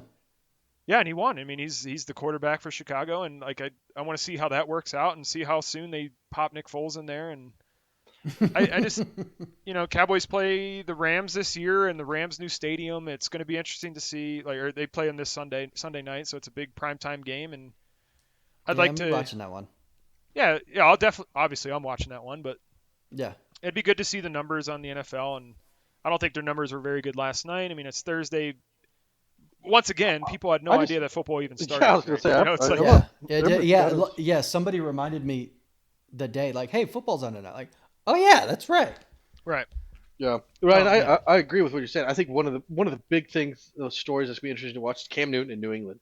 That might be the biggest story in NFL. Yeah, everything I've been reading, it's that Cam Newton is not fucking around up there. He's first one there, last one to leave. Sleeps there, going to work. I never understood Okay, I did. I didn't like Cam Newton when he was coming out. I thought he was cocky. I thought he was going to be a bust. All that, hater bullcrap. But he's actually really good and a very hard worker. Oh, and when he's healthy. When he's healthy, he's fantastic. When he's healthy, he's MVP healthy. He right. went to the Super. Yeah. When he was healthy, he took that team And to be honest, he took a Carolina team that probably had no business being in the Super Bowl, and he took them to the Super Bowl, like single-handedly, in my they opinion. had zero business being there. Right. Yeah, So, exactly. But he was on another level that year, and like you said, when he's healthy, he's MVP healthy. and He's then got terrible taste in didn't he get Liz clothing, but- Frank or he got some he got a was it a foot or ankle injury or something? I think it was an ankle or something. Yeah, Yeah. and he It's wasn't the something same. He lower. wasn't the same after that. I mean, he had a couple down years after that. I think 2 or 3 down years after that. But like, I He's have supposed to be one of the healthy. guys one of the guys I Terrible work with is a offensive big lines. Carolina fan, and he is following this stuff very closely. And Cam has just not been healthy since that Super Bowl year. And No, he hasn't. I if want to he's say healthy this year, and now he's with Belichick, like it could be some bad news for other teams. Yeah, You know? I think New England's gonna be like once Tom Brady left, everybody's thinking that New England's gonna, could they get Trevor Lawrence, blah blah blah blah blah, and then now they got Cam Newton, and I'm like, hell, they could be fighting for the playoffs. Like they're gonna be good. All right, so different I'll type throw a of good, question but- out there. On that note, who does get Trevor Lawrence? Who do you think will be the worst team in the league next year or Jacksonville. this year? Jacksonville's gonna be they're there. Detroit. One thing, I don't know if they'll be the worst team. Ryan, I know you're kind of, I wouldn't say you're big on him or anything. Sam Darnold, I don't know if that kid's going to pan out. Yeah. He's shown some flashes, but he's also shown some. Right, and he's still young. He's got time, but he's shown some ghosts. I'll say that, right? Like, yeah, there's that classic clip of him saying, "I'm seeing ghosts," and he's playing against the Patriots, and I mean that's I think he was playing against the Patriots, but that worries me when you're the leader of that team and you're the quarterback of that team and you're getting rattled, like You're not one thing confidence in your teammates. Right. And that's one thing I will say about Dak Prescott. He has never not shown confidence. He is the leader of that team, and he is level-headed throughout the whole thing. It's like I always take it back to the Cowboys. I apologize for that, but when I look to a leader of a team, I look to that, and I look to somebody that is through thick and thin. You could be down by 40 or up by 40, and that guy is level-headed. And Sam Darnold seems a little iffy on that, but yeah, that could be one. You mean like Baker Mayfield? Yeah. Baker Mayfield, he's like, listen, we're just going by 40 points on this one drive. Like, that's not possible. Shut up, we're fucking doing it. All right, yep. all right. Yeah, all that's right, cool. you could say what you want about Baker.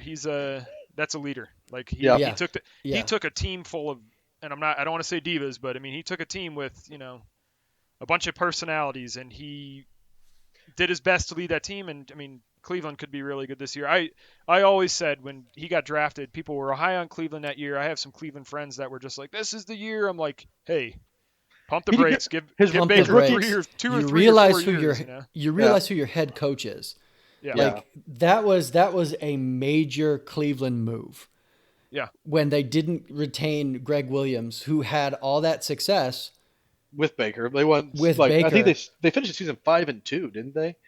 Something like that. Yeah, they played very well at the second half of the season, and then they let him go, and then they fired the guy who brought in Odell Beckham Jr. Like made all those great moves. Yeah.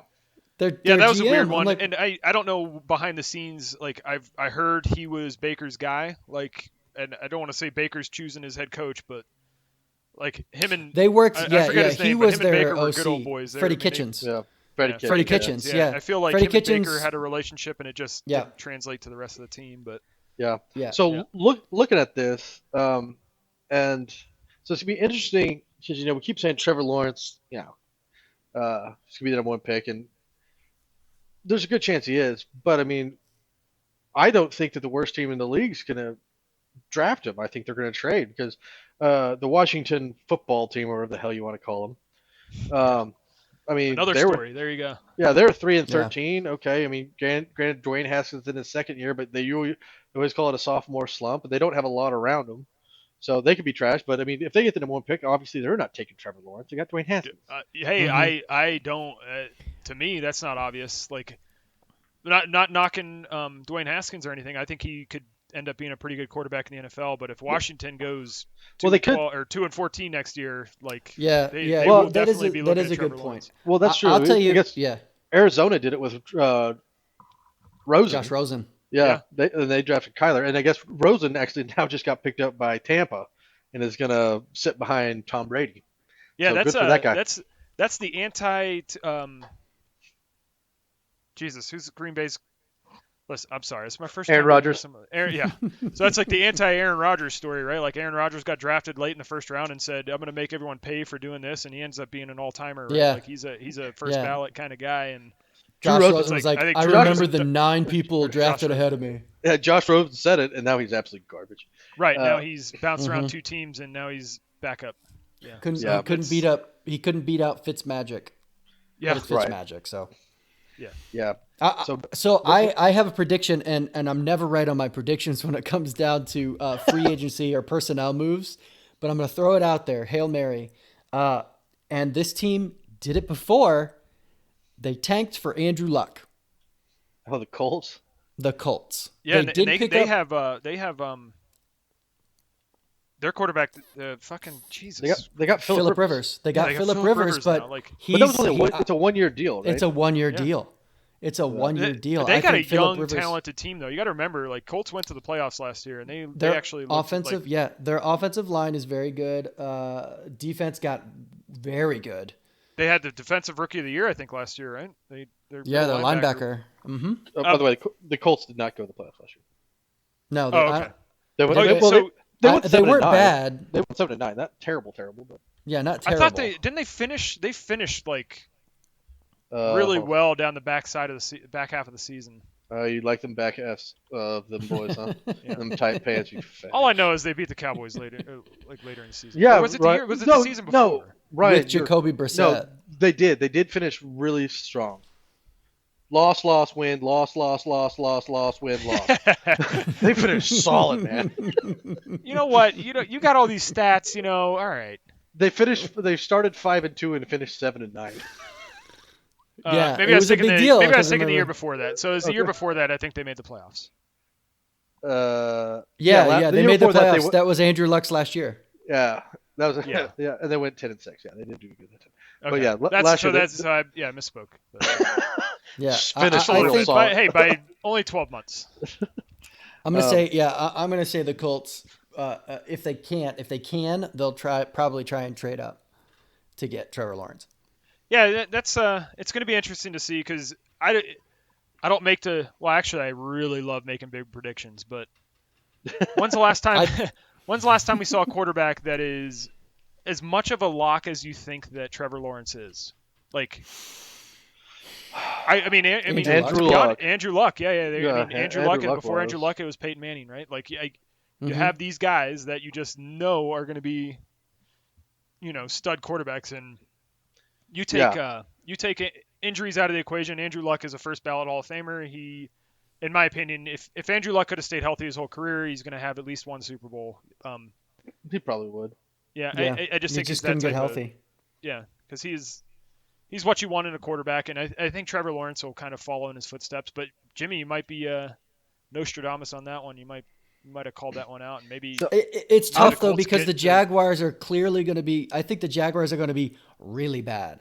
yeah. But they have all these picks, like over the next couple years, and if they have the opportunity to take Trevor Lawrence, they're going to take him because nobody's going to have enough to give them to take over that number one spot because they already have all these picks. And you never know how that pans out. Like maybe say Jacksonville's the worst team in the league next year, and they got all these picks, and then another team wants to come up 5 spots to get Trevor Lawrence, and they're going to get him first 2 more first round picks, and then all of a sudden Jacksonville gets a free agent in the next season or for that year, and Hey, there you go. You just took the words out of my mouth on my prediction for Trevor Lawrence. Yeah. They're not going to be the worst record team. I think they're not going to be good. I think probably Jacksonville or Washington, whatever, that already have a quarterback and they might trade down. And the John Gruden and the Ravens move up to take Trevor Lawrence. Hey, you just said that makes sense. Another makes one sense. like a crazy wild card throw out there is, how much is Drew Brees going to play? Like how many more years has he got in him? I don't know, Like, man. He's the Iron Man. Jeez. Yeah. I mean, he's pretty much. I think he just came out this year, and said he's on borrowed time, right? Or this week. Well, yeah, the dude's like 80. He doesn't have much time left. Yeah, he's in his. But he's however, pushing they 40. do have Jameis Winston. That's not a joke. That's not. And they re-signed Taysom Hill. Well, yeah, but I'm not joking. I mean, Jameis Winston did throw 30 touchdowns. He threw 30 interceptions. But if he could shore up 10, 15 of those interceptions, then he could be pretty damn good. They've got Alvin Kamara. They have Michael Thomas, Emmanuel Sanders. Right. Like, they've got weapons around. I think Jameis Winston. And they have 7 Ohio State cornerbacks. So. That's true. They have the entire Ohio State defense, all 2010 team. But that's a good point. Like you bring up Jameis Winston, like he was leading the league in like passing for a while there last year, wasn't he? Like I mean, he does throw a lot of interceptions. He throws a lot of stupid passes. He threw 5,000. He threw for 5,109 yards. Yeah. And 33 touchdowns. Yeah. That's really good, but when you throw 97 interceptions, that's not good. Yeah, right? That's what I'm saying. Like if you could cut down on 10 of them, that'd be 33 touchdowns, 20 interceptions, which is still a lot, but that's not a bad season. You're going to win a lot of football games doing that. And he gets to learn behind Drew Brees for a year. I was about to say, you know who doesn't throw a lot of interceptions? Drew Brees. Yeah, so he's going to be able to learn. So I don't know. How long did the contract Jameis Winston signed? I don't know how long he signed for it. Didn't he? I thought he got traded. Did he get traded? No, he was traded, a free agent. Yeah, he's with the Saints. So he got. He was free agent because Marcus Mariota and Jameis Winston. This was their free agent year. Because Marcus Mariota's with. So he signed a 1-year contract with the Saints. Okay, so it's 1 year. But yeah, but I mean, he's also a quarterback that I think could step up if he could cut down some of these interceptions. So yeah, I'll take John Gruden because you know how John Gruden loves his quarterbacks. Yeah, he loves his quarterbacks. And one of the big things that people don't talk about, you know how much John Gruden does not like Derek Carr. Oh, Derek Carr. He hates Derek Carr. I think that's a big thing. I mean, because remember, like going into last year, like the Raiders had a stacked squad, and then they started. Yeah. Or was it 2 years ago? When God did he get it? Ryan, you and your years. I know. Was he there last year or was he there a year before? But anyhow, he was there last year. I think it was the first year. Yeah, but he last got year rid was of, his first year. He traded all his best players. Like I think he got to goes to training camp, realizes the quarterback he has, and then he's like, well, fuck, we're screwed this year, and then gets rid of all his good players. You know.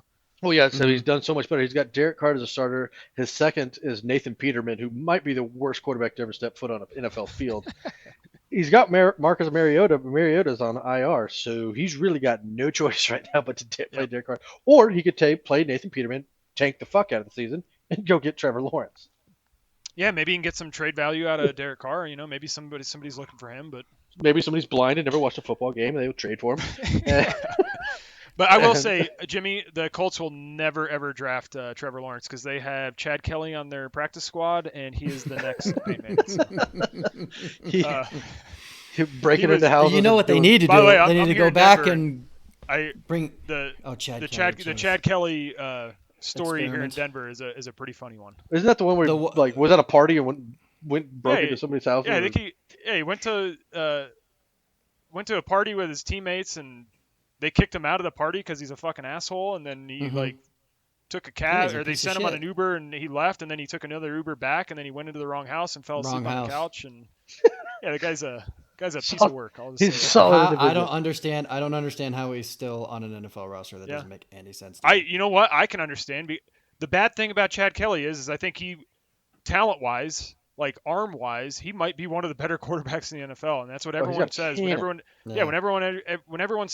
anyone sees Chad Kelly throw the ball, they're like, "Oh, Jesus Christ!" So I get it now, but the guy's got some issues he's got to work through. That's for sure. Shit. Yeah, it's gonna be fun. It's gonna be a fun season. You need to bring Hackenboy guy out of retirement. Dude, Hackett? No, he's not retired. He's in the AFL or whatever. The what now? I don't know. Actually, I think he got benched from that too. I think he threw 6 interceptions. The game got benched or something. I don't know. No, he did. I think he only threw like 5 passes and 3 of them were interceptions, and then he got benched. By the way, you know the downfall of Hackenberg? Being born. Is Bill O'Brien leaving Penn rude. State? Or he did being labeled the next hard. Drew Brees, Aaron Rodgers, Aaron Luck, Peyton Manning. Hey, when Bill O'Brien was there and Bill O'Brien had control. So, I mean, James Franklin comes into Penn State and he's got a quarterback that just does not fit his system at all. Like you guys, No. you guys James see Franklin, how our yeah, quarterbacks are. You got to be able to run the ball. And Hackenberg, and cannot run the ball. no, he's a. Yeah, What I does know. By Colin the way, Cowherd say about Peyton Manning? He's a rusty batting cage when he tries to also, run. I mean, you guys love to run the ball even on like third and half a yard and line up Holy 8 yards down shit. behind the center. You I'm remember just that, saying. huh? Oh yeah, because I remember like just like you guys lined up and I literally like I was sitting back, I leaned forward, I was like, Yeah, it's what like the 30. fuck? It's like 3rd and 8 with like 50 seconds left. No, I'm Or- not. I'm talking about it was like third and like one, with like a minute left, and you guys line your quarterback up instead of under center, you line him up 6 yards behind the line of scrimmage, and then run like a quarterback dive. I'm like, what the Oh, fuck yeah. are you doing? Like, why are you lining him up 6 yards behind the line of scrimmage when you? Yeah. That means your quarterback's got to go 7 yards to Yep. get the first down. Like, what the hell are you doing? And then Yep. go figure, you're stopped in the backfield and game over. Yeah, that was tough. But yeah, I remember that. I definitely remember that. Yeah, I remember that too. Hey, remember when It's you guys gonna be beat interesting. Michigan State and you Ganu- cried? Because I do. Nope, don't. That was against Michigan, and I did not cry. I thought it was Michigan State. No, it was Michigan State when you did. 'Cause Nope, it was against Michigan, and it was Allen Robinson and Christian Hackenberg, and it was like a quadruple overtime. I thought it was Michigan State and you cried because we were drunk. 'Cause Nope. I was mad because that was the night that James Harden got traded and you got beat by Notre Dame. So you were super stoked and I was fucking Dude, living life. that was Michigan Penn State at Penn State night game. Allen Robinson catches like a 30-yard bomb on the sidelines, toe taps the sidelines, and we ended up scoring a touchdown to put us into overtime, and we won in like fourth. Like that was the return of Penn State. That was a big moment for me. Return from what? Stuff. That's all I'm gonna say. Return Yeah. from stuff. If you don't know, Yeah. you shouldn't be listening to this podcast. Yeah. All right, fair enough. I'll give you that one. But yeah. All right. Well, we've been going for 2 hours rambling. Yeah, I could. Let's stop the podcast and keep going. That's pretty good. That's good stuff. Yeah. But yeah, we're going to continue going on. By the way, so Christian Hackenberg's first year was 2013.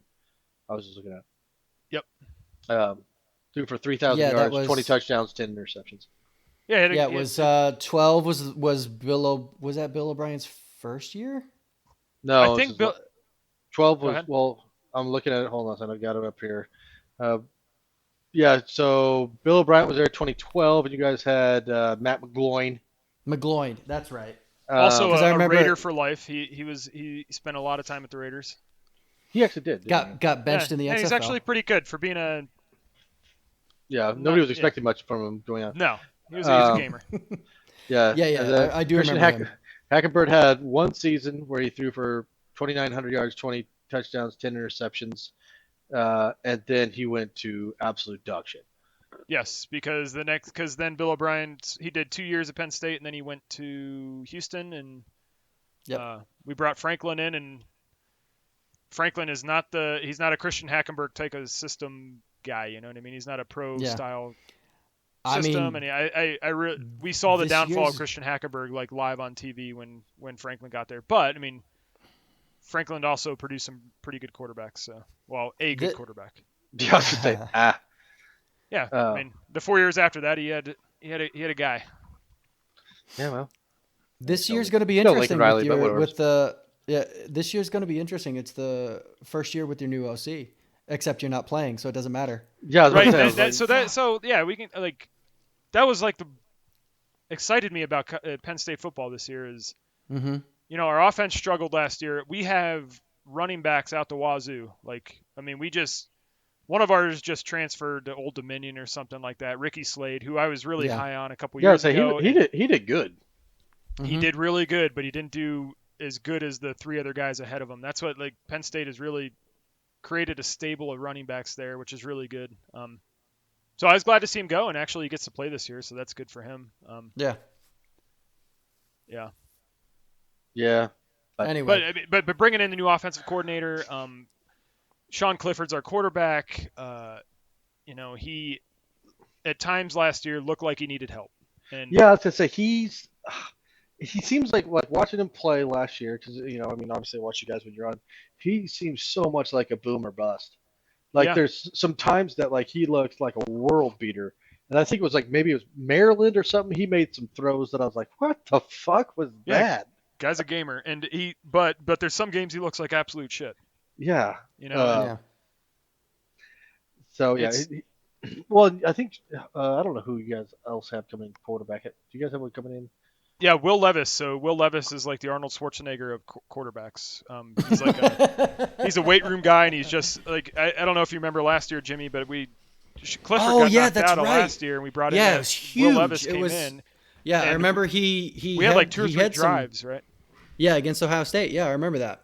Yeah, we had 2 or 3 drives where like it was just like quarterback draws up the middle, Will Levis, and Ohio State had no answer for it, and he just went up and down the field and scored like 2 or 3 touchdowns in a row. And then Ohio State figured it out, and we ended up losing by, 3 touchdowns. So yeah, Will Levis. I mean, yeah, he's a big dude. He's 6'3", 229. Yeah, and he's a like you look at his arms. I mean, his arm. He's like gym 100 freak. pounds of it. It's 50 pounds an arm. He's huge. I'm trying to do some pair. How big was Tebow playing?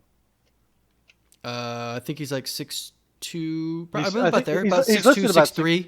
He's listed at 6'3". Oh, he came in at 249 pounds. Yeah. Yeah. He's a big guy. Well, wait, how tall was Tebow? Tebow was 6'4", 245. That's a big boy. God, he's a a large fella. Well, but that's also one of the reasons he's one of the most decorated players to ever play college football. Right. Mm-hmm. With SEC Also, championships, national championships, Heisman, like dude's got it all. Yep. Yeah. Penn State. I mean, maybe on a separate podcast we could kind of talk about recruiting, especially with me and Jimmy, because we're not really going to have a season. So I mean, that's really another thing I wanted to touch on is how much does the Big Ten not having a season affect recruiting, affect going into next year? If next year is all of a sudden next year is like perfectly normal and it starts at the right time and you have all your practices and all that stuff, if God willing, we can get back to normal. But Well, I think it's personally. I mean, we can. I'll tell you what. Let's save it for another podcast. We'll hang up and we'll talk about it. Yeah, because we've been at this for 2 hours. But I'll give you my 2 cents. I was gonna say we're pushing 2 hours. Let's go ahead and let's put a dot on this one. Let's go ahead and end this one up. I think Thank this is a you good all one. for listening. If you're This is a good still one. here, this is a good one. If you're still here, thank you for listening. If you want to check us out, go ahead and give us a look on. Just Google us, Boom and Buck Podcast. I'll be uploading the audio version of this on YouTube as well. We also now have a Facebook page, and I'm seeing a lot of likes. So I'll go ahead and I'll be sharing everything on there as well. So Actually, I did see a comment like on something that I posted. One of our friends, Matt Gray, was like, "Hey, when's the next podcast?" Yeah. we've been asking for it. Yeah, my dad's been asking as well. So shout out to Jim Sr. Love you. Stay strong. Big Jim. Yeah. So, All right. So, hey, go by ahead. the way, so Ryan, when you're on, I'm debating because we usually call you Brian, but since we have college football, I think I might give you the name Blue. So I have Boom, Buck, and Blue. Yeah. We'll do some celebrity podcasts, and I've enjoyed the hell out of this, and I'll come back anytime you guys would have me. So Yeah, we're gonna have Fantastic. That's all college football going forward. And I know that's in your wheelhouse, so you're like, Oh, yeah. you can join anytime you want. So, all right, everybody, thank you very much for calling in.